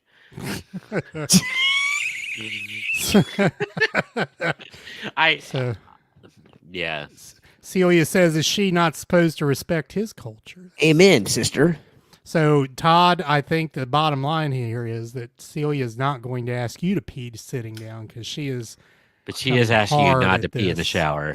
No, I'm kidding. Never mind. It would do her no good to ask me, first off. but she's not. Yeah, she would never do that. I mean, like you can be respectful. I mean, you wipe it off if you miss. There was one comment here. I was just scrolling, and they said somebody said something about guys are usually laser beamed in. I mean. I don't know. This person says unconventional idea. Buy a UV torch meant for detecting pee. Turn the lights off in your bathroom at night and have a look around with your torch. No splatter pee? Now you know it's not an issue. Splatter pee everywhere? Now you have hard evidence you can show your boyfriend, and you can have a discussion about sitting instead. All right. So I have a serious question here. It's not going to sound serious, but it's a serious question. Here we go. So if we have this preoccupation with cleanliness and whatnot, if she goes to the restroom in a place that's not her home, let's say by chance a gas station, is she hoovering over the seat? Is she splashing urine somewhere outside the toilet if she's hoovering over the seat because she doesn't want to subject herself to something that's not sanitary? Well, I don't necessarily know that hoovering would necessarily equal splashing it everywhere. Well, I'm just saying splashing it somewhere outside. I'm not a where it's Hoover. supposed to go. I'm sure some of the ladies I don't watching I don't know how that works. I know how it works sometimes with us, that it just doesn't necessarily go where it's supposed to go. That the stream is not sometimes as accurate as we would like it to be. Yeah, this is when you get to like this person coming here, you just can't make some people happy. This person says happy. This person says men usually raise the seat before peeing in my experience. Right. And then the very next comment, and pee on the rim instead of the seat, that's not better. So you can't make that person happy. That person wouldn't be happy unless you went somewhere and you peed in a cylinder and then sealed it up. And Tom Cruise Mission Impossible it, and it like hang down from the ceiling and just aim it straight down at a perpendicular angle. That's going to be the only thing that makes that person happy, and that probably won't either. Perpendicular. And that hard disagree with the other commentators. When I sorry, that wasn't the one I want to read. I see your point. For me, it's the instant smell. I'm cursed with an extremely sensitive olfactory system. No fragrances in my house. They're overpowering. The dried urine smells utterly disgusting, so that gets me first. Rarely have I seen splashed urine on the seat outside of public bathrooms. Don't get me started. Women can be disgusting too, especially at concerts and nightclubs. I would argue that women's bathrooms are... I have heard from people who work in retail and such that women's restrooms are much nastier to clean than men's. I've heard that. Well, I've heard that from Celia. Heard that from lots of ladies. Either way, it's she's the asshole. Sorry, she's wrong. Cracks me up that 15 minutes later, yes. Yes. Yes. Okay, and we just came right back to where we started. Yes. Yes. All right, I'll do one more. Let's see here. I find these and I send them. I text them to myself. And the weird thing is when it texts to myself, it sends them double. So it's hard to sift through and not keep clicking on the same ones over and over again. That's what's taking me a second here. At least you're not yelling at the dogs. No. I've been known to yell at a dog or two. Mine came in and sniffed my ear hole right when you were in mid-read. All right, here's one. Here we go. Am I the asshole for being peed off that there was no alcohol at a wedding? One of my best friends, male 35. No, I'm sorry. The person talking is male 35. Their best friend is male 34. Got married last week. He drinks alcohol, and our friends group will meet up at breweries a few times a month to hang out. His fiance, now wife, does not drink. It's never been part of her life. My wife and I got a hotel room by the reception space and Ubered to the wedding. This ceremony occurs. We go to what's supposed to be cocktail hour, and there was just soda and water, no alcohol. This was not something we knew about ahead of time. There was a palpable buzz among our friend group at the lack of booze. A lot of us had spent money on a hotel room and Ubering, anticipating drinking. I'm kind of PO'd. Bride and groom come to cocktail hour. Everyone cheers, and when the bride and groom come mingle with us, I ask, "Where's the booze?" His new wife chimes in saying her family does not drink and they were paying for the wedding, thus no alcohol. I tell them we should have been told that ahead of time. I say I wasted money on a hotel room and Ubering. I would have just driven if I'd known, or maybe not even had come. The bride, that sounds bad. The bride does not take my commentary well and implies I might have a drinking problem. I do not. I only drink occasionally with my friends. The groom says I don't need to be such an a-hole. I reiterate that I spent a bunch of money on something I didn't need to. We all did. The bride's PO'd at me and asked me to leave. My wife and I leave, but it's clear I touched a nerve. In our group chat, friends were mixed on me saying something. My wife said I wasn't wrong, but my timing was wrong. So was I the asshole? Yes. Yeah. Yeah, it's not your wedding. It's not you to dictate what they serve and not serve at their wedding. You could be not happy about it, but the fact that I don't want to sound like a prude here, but if you knew you were going to go get so wrecked that you stayed at a hotel so you could get wrecked and Ubered because you were going to get extremely now I'm going to jump in. I'm going to jump in, Brady, and fight you to the death. Bullshit. That was the responsible thing to do. If you're going to a wedding and you're planning on drinking, you get a hotel room and you Uber. That does not mean you're going to get so drunk that you're just. Well, yeah, but my whole thing is he was like, "Oh, I spent money." He was going to spend that money anyway. No. Hang on. I disagree. He even says he probably would have just driven to the wedding. So you had me. I was agreeing with you until you said that. Well, so he didn't care about the wedding. He just wanted the booze. I've gotten many a hotel because I was going to have a few drinks, and it's the responsible thing to do. It doesn't mean that he's an alcoholic or he was going to get so shit-faced that he couldn't and I'm reading between the lines here. I get the feeling he does have a problem, though. And I can't tell you why. You're not allowed to do that. You're not allowed to read between the lines. You got to go with what's given to us. Here's one mistake he made, in my opinion. When he said, I maybe wouldn't even have come. And the timing of it. His wife's right. He shouldn't have said anything at that time. But I think he has every right to go to his friend and say, you could have given us a heads up that it was a dry wedding. And you know what I mean? Like, not in a way of like, I wouldn't have come or you were an asshole for not doing so.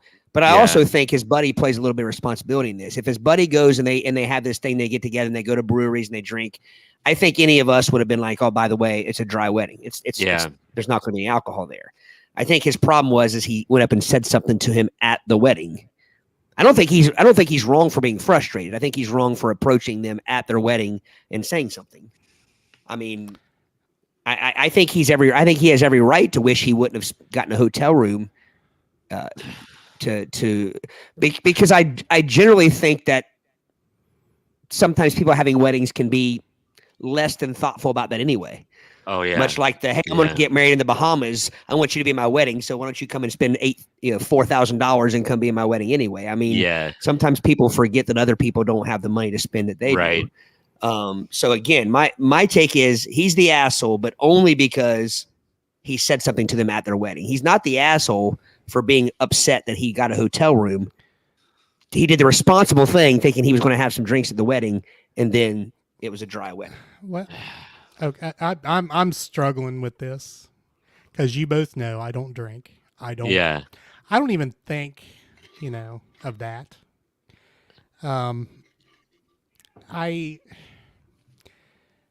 If you want to drink, go drink after the reception. If you want to buy some alcohol, go buy your own alcohol. He's mad because they didn't buy his alcohol for him is basically what it comes down to here. He's mad he got a hotel. He's mad because he got it to Uber from here to there, but he's ultimately angry and frustrated because they didn't buy his alcohol for him. I think you're putting words into that's not in there. I mean, he might have been just as happy with a bar, like to pay for him. I don't know. No, I've been to weddings where you had to pay for your drinks. Cash bar, yeah. Okay, fair enough. But again, it's not their responsibility to provide that. Provide his booze. If it's a cash bar, it's. Yeah, but again, he didn't say that. He didn't say, why didn't you provide me drinks? He just said, hey, how come you didn't tell us it was a dry wedding? Again, I don't think he's wrong to be upset by that. I think he's wrong to say it. There's two different things at play here. You guys are acting like he's a jerk because he expected it to be alcohol. He's a jerk because he said something at the wedding to them. That's my take. Fair enough, but to be angry enough to say something. Yeah. To say something in that particular setting, and to be angry enough to go to the internet and say, hey, am I the asshole? Well, you could say that about all of these. You could say that about all of these, that it's silly to get on the internet. It is silly, but I think this is particularly silly. Yeah. Yeah. So, okay, Celia has a question. Could this person not personally buy a drink at the hotel bar? No one could run to the store really quick and have bought something. You make your own fun. He chose to take a great day for his friend and run his mouth. Yes. You said it much more succinctly than I did. Yeah, like if you guys were getting married, I don't care if there wasn't going to be a dinner and there was just going to be Dolly Madison white donuts. I'm happy to go to your wedding. It's like I took Beano before the wedding, expecting there to be food. Yeah, I expected no food there. Yeah, and I think you guys are. I think you you got to understand. I'm agreeing that he's an asshole. Okay, but I also think that as a buddy, his buddy could have said, "Hey guys, just to let you know that it's a dry wet." I mean, I think that. And what you were saying, when you said I was reading between the lines, see, like.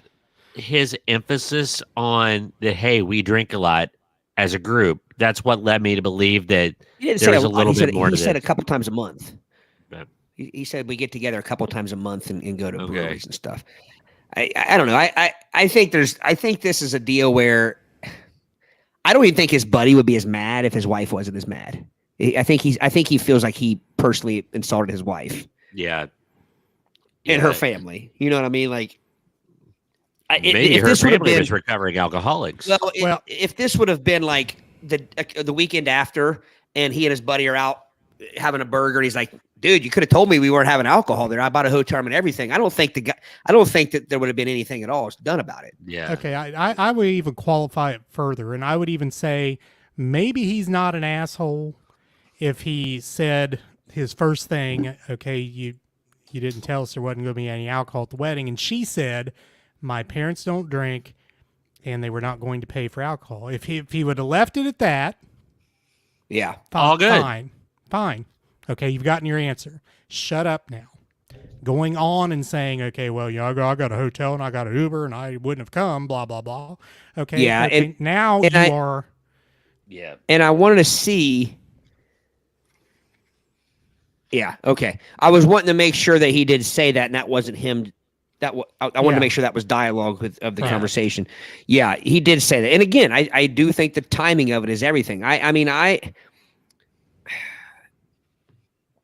My main take is it's their wedding. They can do what they want. But I also feel the exact same way when people are throwing fits about not being able to take kids to a wedding.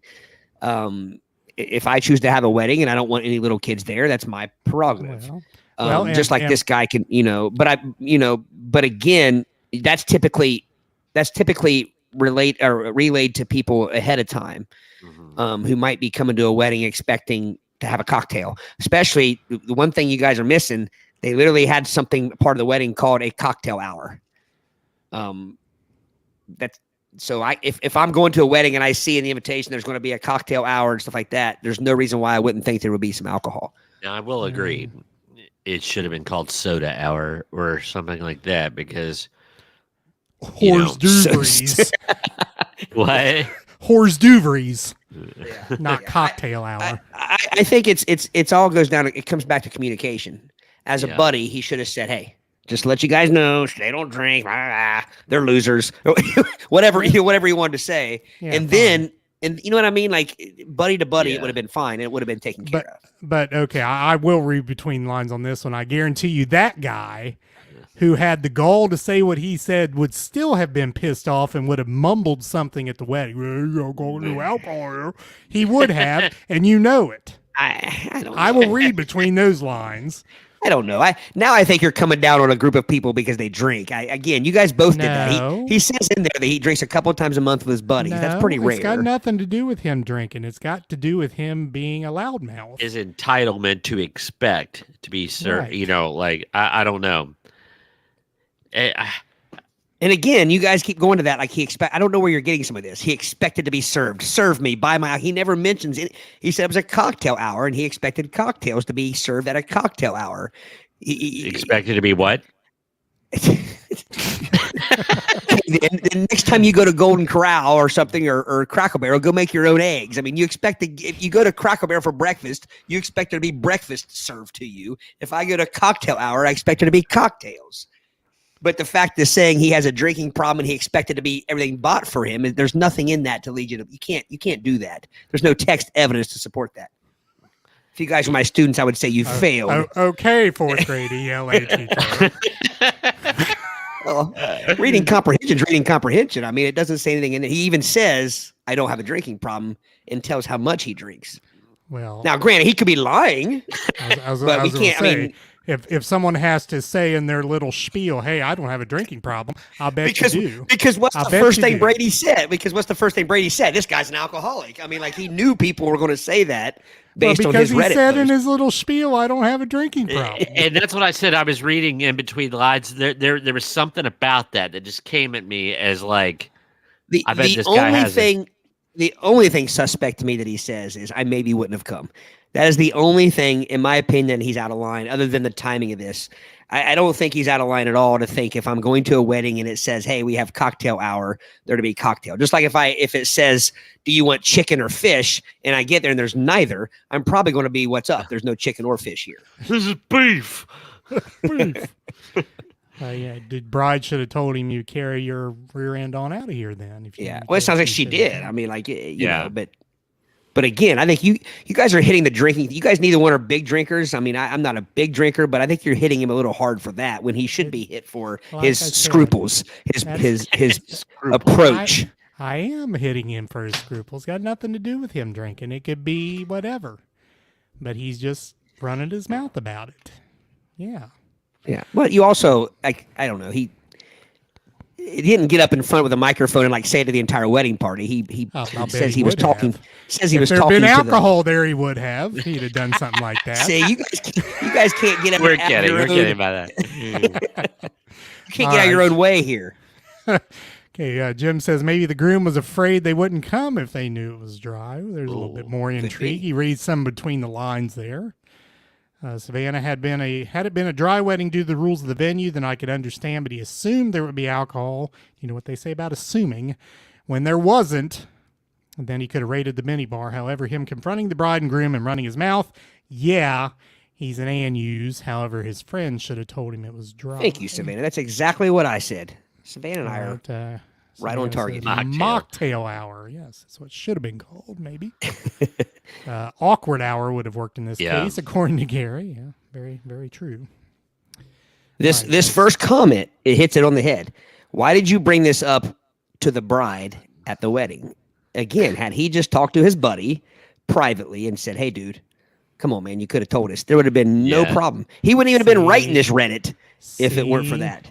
That's what causes you to read between the lines that the guy's got a problem, because he makes such a big deal about the alcohol. I don't think it's about the hotel. I don't think it's about the Uber. I think he's got a problem. We're Scooby-Dooing this, man. It's just like the scent's out there. The scent's out there. Guys, you guys would not be good jurors. I could spot a guilty person just like that. Like that. Like a fry ball. All right. That's all I got tonight, folks. Spirited debate. I love it. That was good. That was a good one. All right. Visit our website. Tilt it right there. Tilt. Look at our isms. These little phrases and words we use that you may not know the meaning of, but if you look at the isms, you might find the meaning. I was hawking our podcast to somebody, and I said, it's good fun, but I said, it's not an assignment, but it's never a bad idea to check the isms so you know what the heck we're talking about from time to time. Right. Okay, game of the evening. Smatas. This is just the general. We played the 80s version of this not too long ago. This is just the general. You have to text me what you're talking about, babe. I'm a little lost. I would like to know that myself. What's appropriate? Was there some discussion that we were not I don't know. privy to? Am I in trouble? Did I ask that at somebody's wedding? I'll be more mad about there not being food. Well, yeah. All right. So to give you a little rundown, re-rundown of this game, actually a rundown because we haven't played this version before, but there are 4 categories that you can choose from. Who am I? What am I? Where am I? And a little wrinkle in this particular version that was not in the 80s version. There is a set of questions called hard-ass questions. There were 2 points and not 1, so you can try your mettle on those questions and try to win the game a little sooner if you like. I want to go on record stating before we start, there might be a problem because they were out of Flash and Fruit Punch, so my juice box is lava burst orange. Oh, look at him making excuses already. Yeah. It might affect my prowess. Yeah, I hear you. Yeah, making excuses. Doesn't matter what the flavor is. You still like King Kong holding that woman in the movie. What's her name? Jane? Is that it? Fay Ray. No. I was going to say Princess Peach. Princess Peach. Todd, does it matter what flavor your Tootsie Pop is? Well, no. No. Thank you. Yeah. Thank you. Yeah. Well, I thought I only had the chocolate ones, and I think I've told this before, but when I was a kid, that's the only flavor I would eat. Now it's my least favorite flavor, but I did find a red one. Is that cherry or raspberry? You should be able to tell by giving it a lick there. I can't. It's cherry. It's like all the Skittles taste the same. Yeah. What color they are. All right. So we drew lots backstage. Todd, you get to go first. So again, the categories: who am I, what am I, where am I, or hard ass. What are we playing to? 5. Who am I? Who am I? All right. Okay, and also remember, I give you several different clues. I forget. Do I need pencil and paper?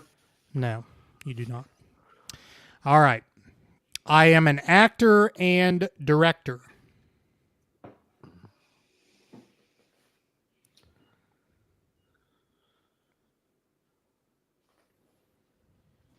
And if I guess and get it wrong, he gets a free stab at it, doesn't he? That's correct. But he does. He gets that clue plus the next one. Oh. Well, then hang on a minute. So then there's no loss for guessing. I thought he got a pass. Yeah, you're right. He gets a free stab, then he gets the clue, then he gets another clue. stab. Yeah, that's right. Yeah, that's what you meant. Okay. Yep. So Pass. All right, Brady. I am a controversial figure.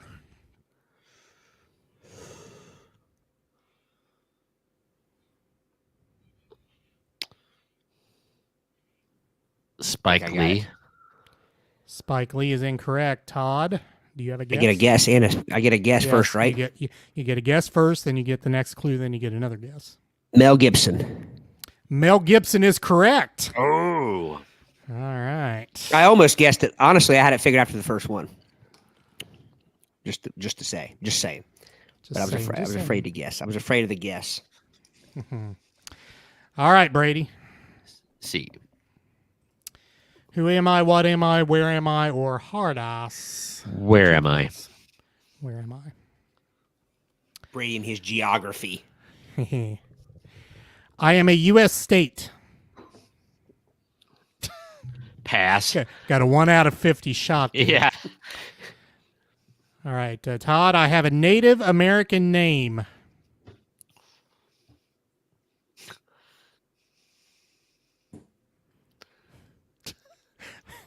Washington. No. Sorry. That makes it about 1 out of 40. Yeah. I was going to say 1 out of 30 or 40.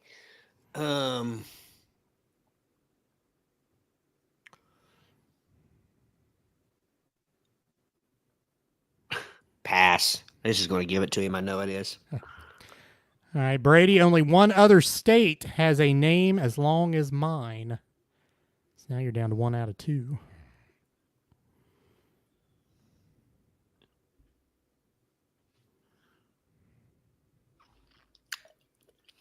Connecticut. Connecticut is incorrect. So, Todd, you get a shot here. Tennessee. Tennessee is incorrect. So, the next clue, Todd. Alexander Graham Bell invented the telephone here. Now, I didn't know this. Say that doesn't help me.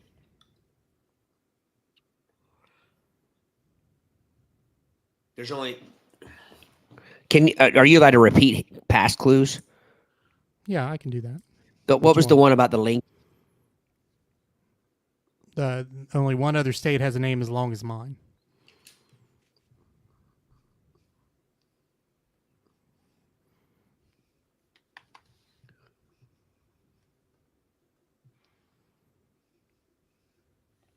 I think I got it.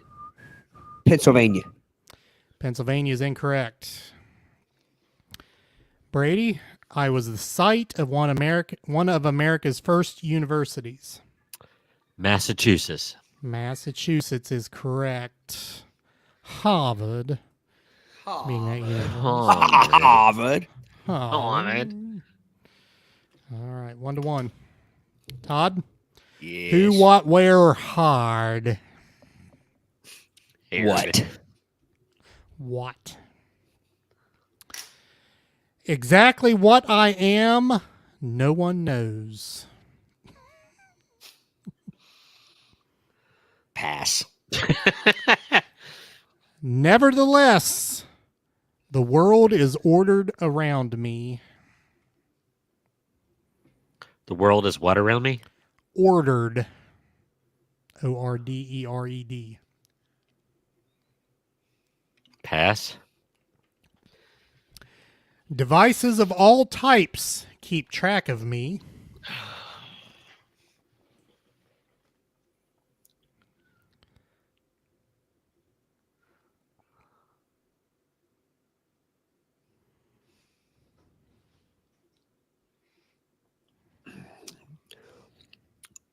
What is World Wide Web / internet / cloud? Can I do that? Because like it's all lumped together. Yeah, I know what you mean. I would allow that. Wrong on all counts. Okay. Sure. Brady? I'm taking a stab. It's going between two.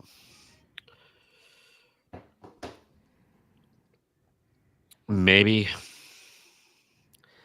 because order and devices, I think time. Is that your guess? Or are Yeah. you just surmising? I mean, I'm surmising and it's my guess. That's my justification for my probably wrong answer. Jim got it right. Time it is. Oh! Turn those comments off, Brady. If you're going to assume the guy's an alcoholic, I'm going to assume you looked at Jim's comments. No, because I was going back. I was debating time and humidity because maybe we don't know what causes the air to be moist. Moist, like a good cake. You know, Moist. so Time. yeah. Thunder 7, baby, some triumph. That's about the only part we can handle right there. Yeah. All right, Brady. Who, Yeah. what, where, or hard? Who? What? I am going to try a who. Scared of those hard questions. I'm keeping that in my back pocket in case I need it. I am a fictional character. Pass. I am found in Marvel Comics. Ooh, now we're speaking my language.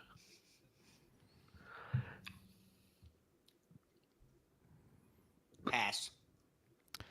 I was first seen on TV in 1977. The Incredible Hulk.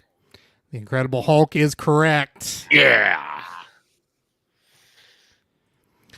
It was dicey there. You could have gone with Spider-Man. Or Captain America in that lame anus That's TV true. adaptation where he didn't even have a cowl. He had a darn motorcycle helmet. That's Lame. True. That was lame. Had no wings on the side of it. I'll rant. No, not in canon. Not in canon. All right, Todd. Who, what, where, or hard? What does hard do? Hard gives you 2 points. Hard. Hard it is. So you only get one shot at this one. Now,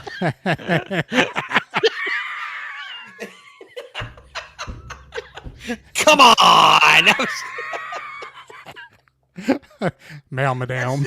That's top shelf humor right there. Just had to sit for a minute. It had to soak. Now, another thing about the hard questions here is you only get an actual question and you have to have the answer to it. Okay. So it's not several Leveled. different clues. Okay. It's like if I get it wrong, do I lose points or is if you get it wrong, Brady gets a shot at guessing it. okay? This could end the game. It could. In astrology, what is the sign for the ram?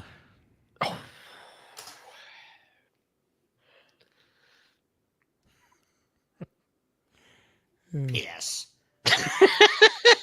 Not piss. That would be incorrect. Next. Okay. Oh, goodness. The only one I know is my own.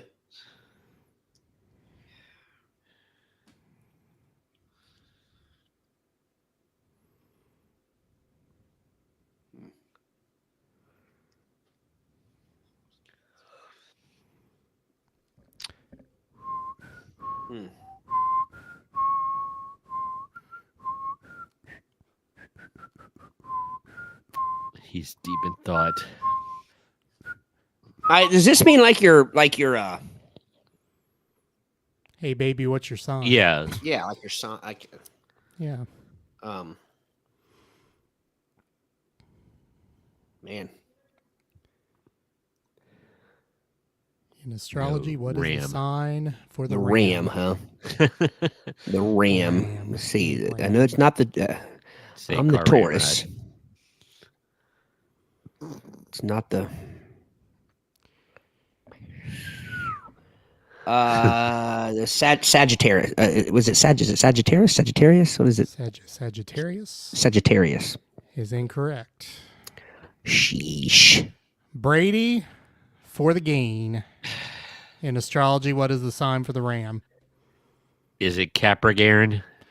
It is not Capricorn. Aries. Aries. Aries. Aries? Aries. You're Aries?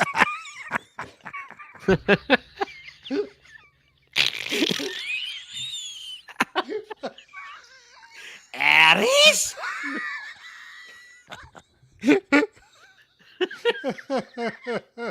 That's an inside joke, if you wonder. It's not because I had to do a great impersonation. It's terrible, but it's an inside joke. Well, wait a minute. What's Capricorn? Capricorn is a. Oh, I'm I looking can see that it. up. I can see it. It's not a ram. Well, you have to pick your question. Oh, I'll look it up while you pick your question. I will say where. Celia knew it, Todd. Huh? Celia knew it. You could have yelled it out to me, Celia. We don't Capricorn cheat. I is like a to cheat. goat, she says. Oh, She is it knows a all the ram? signs. No. Okay, one's a sheep, She one's knows- a goat. Taurus is a bull. Oh, A yeah. bull. Bull. Adam? Bull hum. All right. Brady, who, what, where, or hard? Where? Could win the game with hard. Where? That's what she said. I am a city. Ooh. Pass. I am in the southern hemisphere.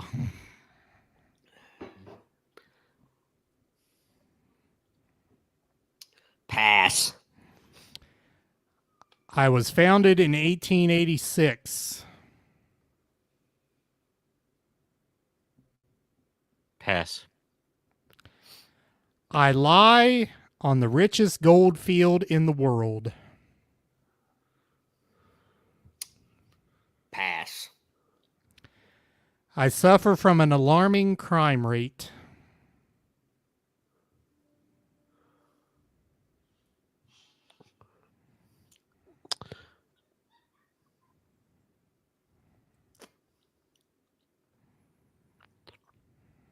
Bogota. Bogota is incorrect. Good. Todd, you get a guess, plus you get the next clue.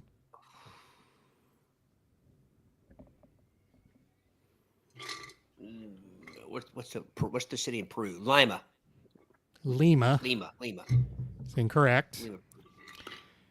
Okay, the next clue. Soweto, Soweto, is one of my suburbs. Oh. That gives it away to Brady. Yes. So you might as well take a guess. I can only think of one other city in this. Rio de Janeiro. Rio de Janeiro is incorrect. Brady? Johannesburg. Johannesburg is correct. Yeah. Brady and his geometry or geography.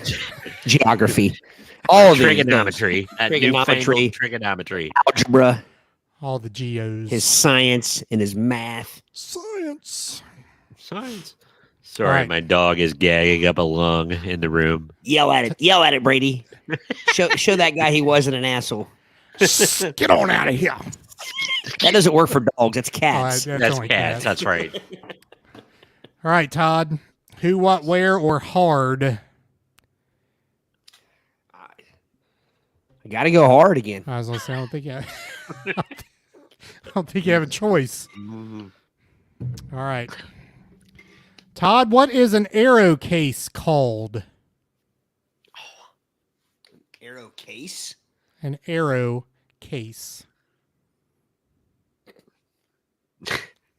I gotta text you guys something here real quick.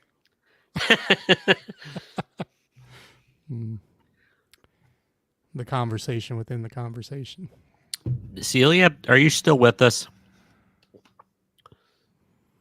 She been getting all these answers right. Of course, she's with us. No, I was wondering if She says yes. All right, Todd.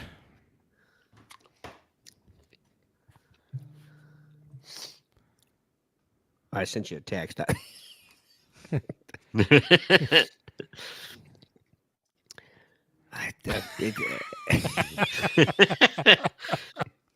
A sheath. I don't know.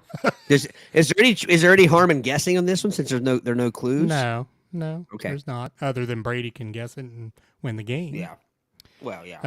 A sheath is incorrect, Brady. Todd, you are not far off. It's a quiver. I was going to say, I thought you might actually know since you texted that word, but quiver is correct. Quiver. Quiver. It's a sheath. That's a fancy word for a sheath. I just kind of like the term arrow case. Error case, yeah. All right, so Brady with the convincing win. Wow. 6-1. I was just feeling my Kyle oats King tonight. never even came into effect. It did not. Had I been on a little win streak until tonight? You Yeah. had. You'd won the last couple weeks. Like I'd won 2 or 3 in a row, then you won 2 in a row. Yeah. So now it's going back. We're going back and forth. Hither and fro. All right. What's that comment mean, Celia? Oh, little do you know. Oh. I want to have a.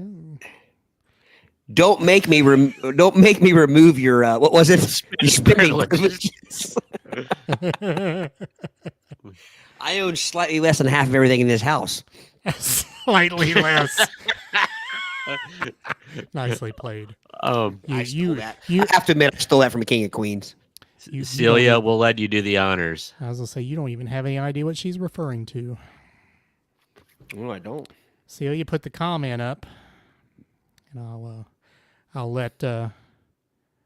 Thank you, Jim. Thank you, Jim. I was going to give him instruction unless Celia's going to do it. We'll give her a moment. And while we give her a moment, we'll tell you that this audio version of our show will be out on Friday morning at 3 a.m. Yeah, if you happen to be up at that hour, you can listen to it or you can listen to it later. But anyway, you can find it on Spotify, Apple Podcasts, Google Podcasts, iHeartRadio, and the iHeartRadio app, and most anywhere else you might find an audio podcast. Video-wise, you can also find the video on Spotify. We also have our YouTube channel, Play It By Ear Podcast. You can search that, or you can find it on Twitch. Twitch. Also archived on Facebook, if you so desire to see it that way. Social media, we are on Facebook, Twitter, and Instagrams. All those links are at our website, playitbyearpodcast.com. You can visit that as well. Interact with us via... Sorry, go ahead. I thought you were. Interact with us via email, admin@playitbyearpodcast.com. Leave us a voice message. We keep begging for one. You can click the link at your podcast provider. If that provider that you're on is the iHeartRadio app, there is a talkback feature that has a microphone that you can click on, and you can leave us a voice message that way. Todd, you were saying? I was going to say, I think the overall theme of tonight's episode is buy your damn grandma the sausage. Buy her the sausage. And the cigarettes. And the cigarettes. Good night, Mrs. Liming. And watch out for the brown lung. But that's bigger. That's deeper than anything else we talked about tonight. That young lady needs a lesson on, like you said earlier, Aric, I think you hit. Respect your elders. Respect your elders. Don't let your own vice, or what do you want to call it? Not vices, your Virtue. own virtue get in the way of harmless help to Enjoyment others. For others. Yes. No one's asking you to eat something you don't believe in eating. Just get grandma sausage. If it makes you feel better when you're buying the sausage and buying the cigarettes, say these are for my grandma. I don't partake. I don't partake in either. These are not mine. Yes. That can just, you're right. Can just be the overriding theme to life. Just buy Grandma the sausage. Yes, because I will guarantee you, we can all speak of this. Many of us would love that for our grandmas to still be around, for us to be able to buy sausage, cigarettes, and cigarettes. anything else for. Right. And someday I think that young lady will wish that she had not even made a big deal out of that. Yeah. Correct. So, Good night, Celia, Mom. I'm going to Celia go is- ahead. Yeah, go ahead, Brady. Okay. So, Todd, Yes. we had a guest on the show tonight that you were not even aware of. So, what I need you to do is turn to your left and look up All the way behind you. around.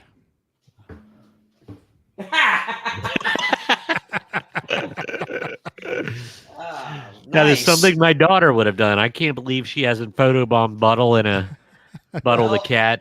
I want to tell you where that came from. She cleaned out her trunk today, and still she had. I said something. She's like, "Oh, I got my trunk cleaned out." I said, "Well, I'll give it a month before it looks like it did before." And she's like, "Well, it was mostly cat buttles." She still had a bunch of the cat buttles in there She from our still has live. a bunch of them. My daughter would like them. Yeah. Because we find Buttle the cat all over the house from time to time. Hey, do you have any more of those cat buttholes? She does, Brady. We will hook you up. Randall will be happy. All right, gentlemen. Anything else for the good of the order here? Nope. All you, Todd. All right, take us out, Todd. Peace.